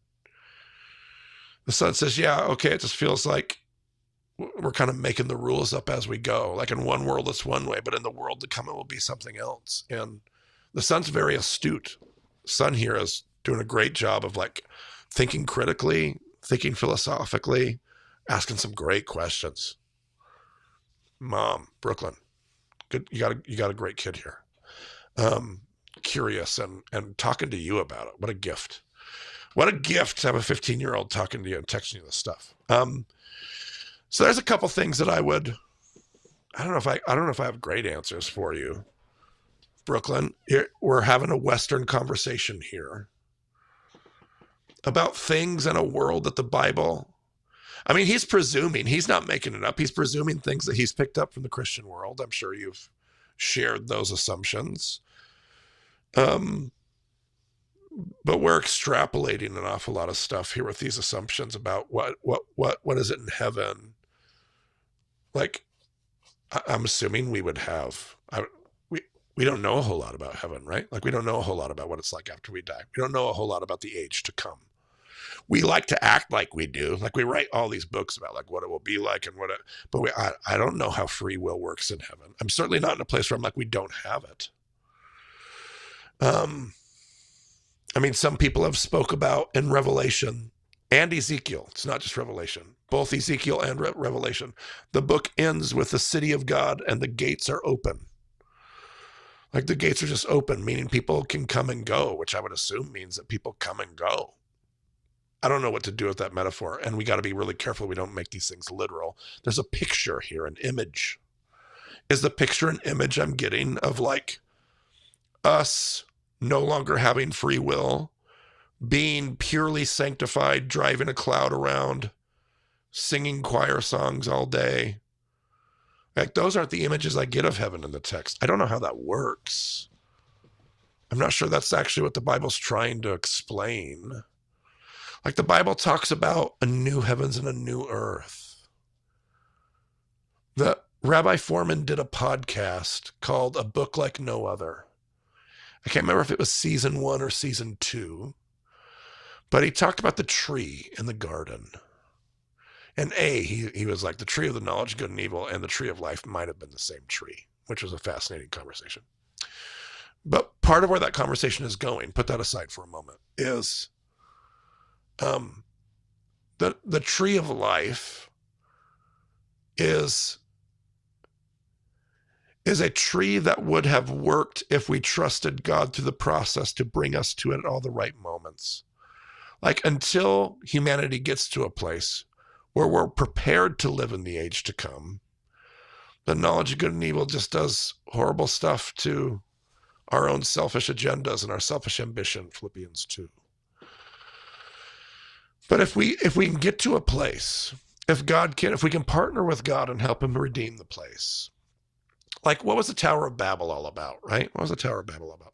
Tower of Babel was humanity seeing the potential for what we could do together, but we were not prepared to do something productive together. God did not show up in the Tower of Babel and punish us. He showed up at the Tower of Babel and messed up our language. He like messed up all of our computer code.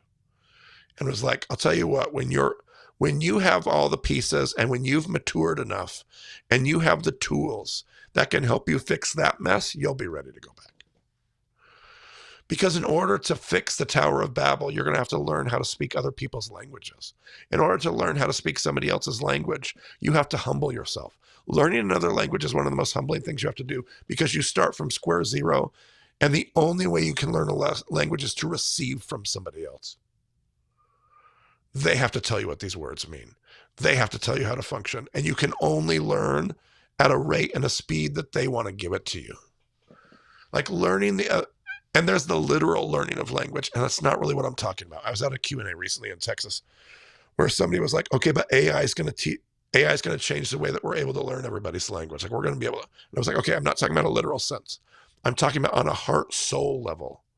When you do the work to not just learn a material language, that's not the point. To learn the language of another person's humanity, to see them, to understand them, to listen to them, to die to yourself so that you can learn how to speak their language. When we start to do that as a human race, well, we'll be ready for the tree of knowledge, good and evil. The tree of knowledge and evil will be a tree of life. That sounds crazy and blasphemous. So if that's too far, there's a whole conversation that goes on there. You could go listen to that podcast if you wanted to. It's a whole season, I believe. But there's this idea that like there is a redemptive thing. I think that's relevant here, Brooklyn. The reason I bring that up is because I think it's relevant to the question your son's trying to like. He's postulating about all of these static. There's this static reality, but then there's that static reality, and that static reality is like this, but I'm not sure that we know it is like that. And this static reality is like this, but I'm not sure that actually it is like that. And so he's like comparing these static reality because that's the world that we've taught about. That's what we've handed us. That's what we've handed each other as pieces of understanding. And I think maybe there's more dynamism in the story. I think it's more dynamic. It's not static like that. There's a redemptive thing that God's doing in the world that we're a part of. There is Jews would call it tikkun olam, the repair of the world. We are repairing the world. And I don't know how it all works or what the timeline is, or I can't make any prophetic statements or guarantees. I just think we're a part of repairing the world. And there's something that happens between when Revelation ends, we're not getting beamed out of here. Revelation ends with heaven, what your son was just talking about. Heaven comes down and joins this world. Heaven comes down adorned as a bride. Listen, heaven comes down and marries this world. So there, at the end of this story, there is no, okay, but there it's this and here it's not. At the end of the story, it's all here. Because that's how it was always supposed to be. Bible Project does a really good video about this, by the way. About heaven and hell and a Venn diagram that overlaps. Maybe find that video. Actually, that video would probably really sit really well with your son. So there you go, Brooklyn. That's what I think. I'm sure if Brent knows what I'm talking about, I'm sure he'll find it and can link it. I'm not sure if he'll be able to find it or not. But Heaven, Hell, Bible Project. Jeff says, Galatians 3, so good. Under guardian, could you say that once you come of age, you don't forget all the things the pedagogue taught you about your life and your inheritance? Yes. For anybody that's not in season 4, you have no idea what Jeff is asking about, and that's okay. Just hang in there until you get there, and then you will. But yes, Jeff, absolutely. If you once you're older, you don't forget at all what your guardian taught you. You also don't go back and live like you were. You don't go back and live like you're 13 again, like you're 12, like you're 9.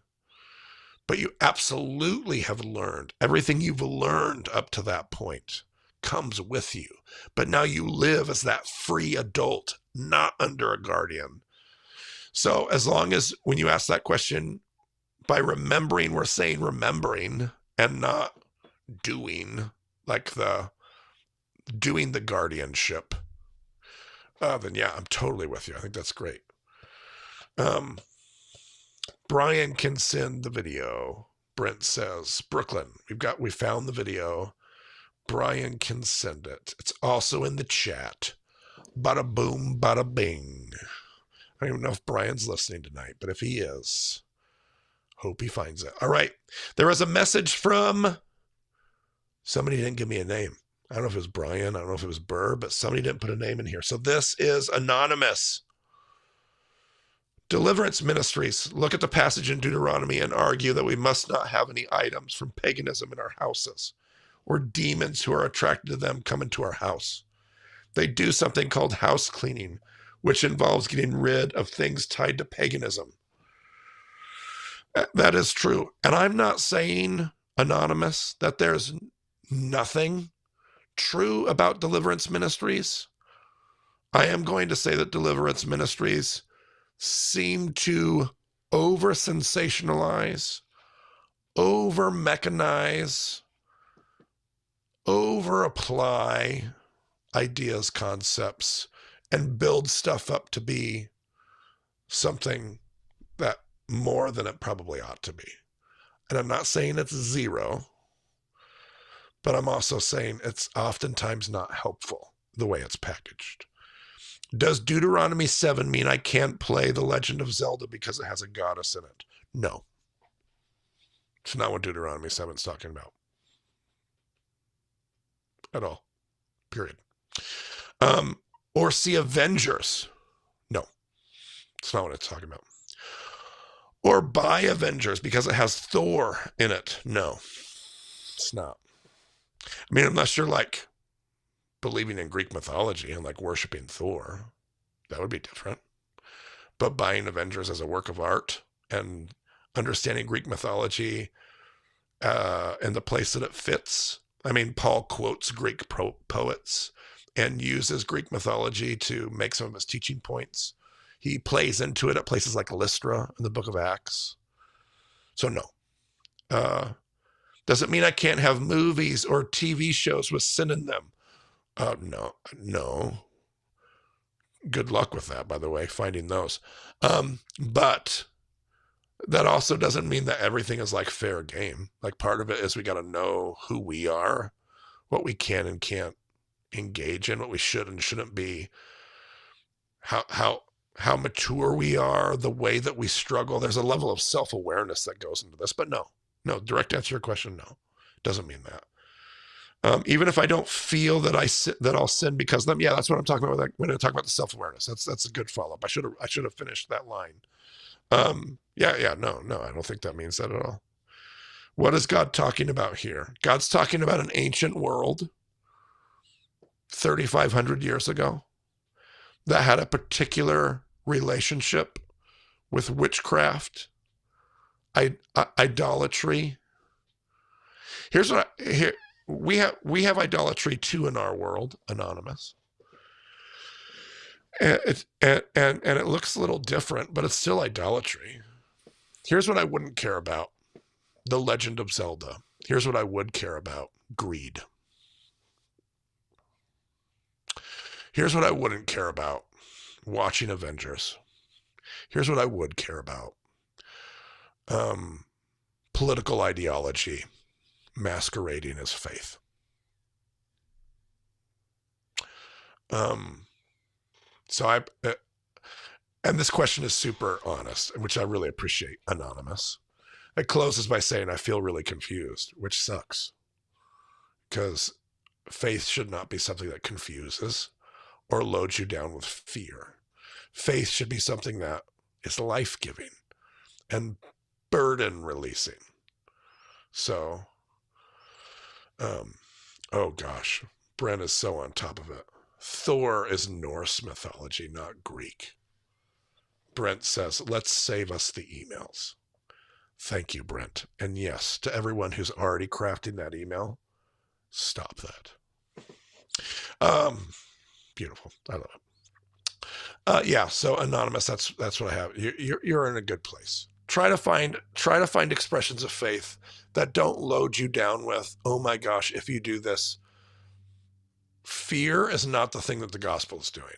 Ever. The gospel's never doing this like, oh my gosh, if you don't do this, like the demons are going to come. Yeah, that's not how the story works.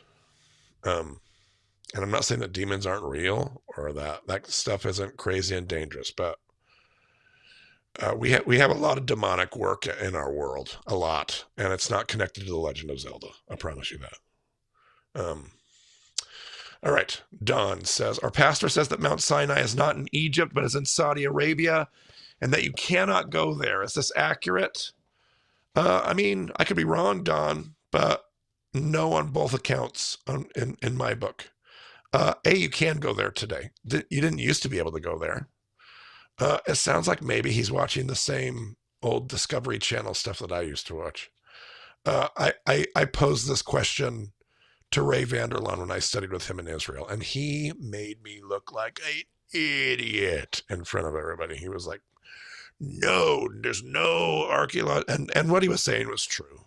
But I've been there before is what I'm trying to say. I'm not trying to throw your pastor under the bus because I have been there. Now, I say that, and it drives me crazy right now, but GTI Tours is the agency that we use to run our tours over to Israel and Turkey, and they're running a trip right now over to Saudi Arabia for this very purpose. Like they've taken a few of them. They're trying to make it a marquee tour for them. And one of their teachers is just like, yes, this is the right place. It's super obvious, blah, blah, blah, blah, blah, blah, blah, blah, blah. It's not, and it drives me crazy. I can't stand that the agency that we use, which works pretty hard to not buy into this sensational stuff.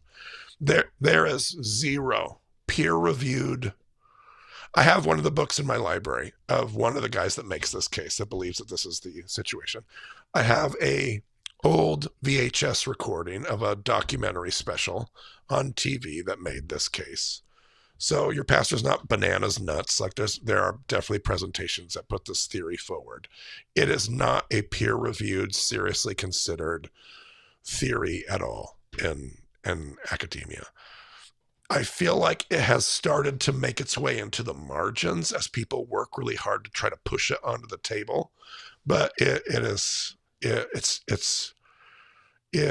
looks good on the surface. It is not a strong case. So I'm going to say no. And you can go there today. You can absolutely go there today. Saudi Arabia is working really hard to increase tourism over there. So, Brent's going to have to leave here pretty soon. Oh my gosh, can we rapid fire response this stuff? Let's see. Tyler says, I'm trying to understand the significance of the right eye and the right hand. I've concluded the following. This is reducing the argument to absurdity. He gets that from Dallas Willard. You like laws so much, here's another law. The point is that we're doing this for real and would not actually protect you from sin. Your heart would not change. You still have an unclean heart. The hardest part for me to understand is the significance of the right. I believe, Tyler, all the things you're proposing here in your question are true. There is a conversation about right and left. We talk about it in our new book. Reed and I wrote that book, The Gospel of Being Human, and he wrote a chapter on right and left-handed power. And right-handed power is like strength, and it's the kind of power that you would expect. It's worldly power. And then there's a left hand that's a different kind of power. Reed explains as this is hammer power in my right hand, and this is smell power in my left hand. And so I think there could be an allusion, in addition to everything you list, Tyler, there could be an allusion to if your imperial impulses, if your imperial commitment to efficiency and efficacy cause you to sin, that kind of thing. Levi says, I'm one of those quiet listeners who made it to episode 120. Something that stands out is that Jesus tells his disciples, if you had faith the size of a mustard seed, you would say to this mountain. Is he talking about Mount Hermon? I don't think so, Levi. I think he's talking about, he says that teaching on top of the Mount of Olives, the mountain he can point to, other than the mountain he's standing on, the Mount of Olives. He could point to Mount Zion. But I believe what he's pointing to is the Herodium. Because Herod literally built a mountain. Herod literally moved a mountain because he wanted a palace right there on a mountain, and there wasn't a mountain. So he built a mountain and put a palace on it. And I take people there to the Herodium. It's like 3 miles away from Jerusalem, 5 miles away from Jerusalem. You can see it on a clear day. So he could have stood on the Mount of Olives and pointed to it and said, listen, if Herod can move mountains, a little bit of faith can do more than that. A little bit of faith can take down that kind of stupid empire. I think that's what he's saying. It's a good question, Levi. Rachel says, I'm watching with a slightly desperate appeal. Let's see here. There's an endless cosmic new age Gnostic. Okay, so she was, I'm going to summarize this long question for Brent's sake. She's learning about the Essenes, But then she says there's this cosmic New Age Gnostic Essenes. There's all this teaching about this movement, and they seem to be connected. And oh my gosh, is that bad? I want to put my heart to rest here. Rachel, let me put your heart to rest there. There is no connection. I know some crazy fanatics out there want to connect them. They're not the same thing. There is no connection between the Qumran community that we're talking about in the podcast and the later Gnostic movement. And it's not even Gnostic. It's actually later than Gnostic. It's way later than Gnostic. There's no connection. I have some of the books. I've read them. It's crazy town. No, thank you. No connection between that group that calls themselves the Essenes and the group that we're referring to as the Essenes. A lot of scholars have said we should not be referring to the Qumran community as Essenes. Josephus is the only one to do so. There's only like 3 references there. So I've started trying to call them the Qumran community, the sons of Zadok. And I've tried to get a little bit further and further away of the Essene, not just for this reason, but they may not have even been called Essenes historically, honestly. Like Josephus seems to be pretty confident in that reference. It seems to be a reference that comes from Egypt, but not the same thing. They're not, what we're talking about has no connection to the cosmic New Age Gnostic stuff that you're bumping into. All right. I just want to make that really clear. Connie says, I still don't know how to get the answers, but at least my question at the end of the podcast on Matthew 9, that's the harvest is plentiful, but the workers are few. You make evangelicals will say there's a lot of people to be saved, so send out more evangelists. But Connie is thinking in terms of textuality, and she looked at Jeremiah 8:20, which has harvest and saved. I'll read it to you. It says, the harvest is past, the summer has ended, and we are not saved. Since my people are crushed, I am crushed. I mourn and horror grips me. Is there no balm in Gilead? Is there no physician there? Why is there no healing for the wound of my people? That, Connie, I love where your head is at. I absolutely love where your head is at. Great intertextuality work. I don't know if that's the Remez, but that is just, if it is a Remez, there's layers there of what Jesus could be layering into what the harvest is and what God cares about. So I know we talk about that on the podcast, but there could be some more stuff there. House built on sand and rock. It's not about substance, but location. Isn't it still referring to being an idiot building at the bottom of the water? Absolutely. Yes. I did not mean to get away from the idiot part. You're still an idiot. You're just not an idiot because of the substance. You're an idiot because of the location. 100%, Connie. Rhonda says, we got 2 questions left. Rhonda says, I've always been curious why Moses was accepted into Pharaoh's household, knowing that he was the baby of Jewish descent and all Jewish babies had been ordered to be killed. Why would Pharaoh allow one of them to live and be raised in his household? Because of Pharaoh's daughter, according to Jewish tradition and a good reading of the text. If there's any reason, if there's any explanation, it's because his own daughter said, this baby's mine.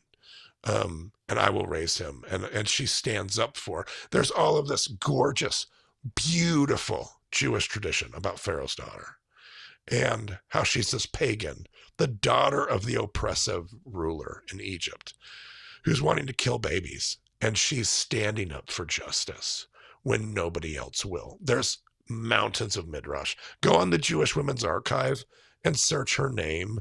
Find the reference in Chronicles, Batya. It's this like, gut-wrenchingly beautiful reference. Oh my gosh, it's so good. But Pharaoh's daughter, that's why. Because Pharaoh's daughter stood up for justice. And she was somebody who could. And maybe nobody else could have, but she did. And probably puts her life on the line. That's crazy. I love it. Mark says, thank you for your visit to Bridge Church in St. Louis. Struggling with your answer about the Tzitzit. Jews are not the chosen ones, the Hebrews are. If I'm adopted and I become a family with adoption, help me understand. Yeah, Mark, I won't have time to unpack all of this. We talk about it in season 4 of the podcast, really in depth. I promise, guys. These questions have come up a few times.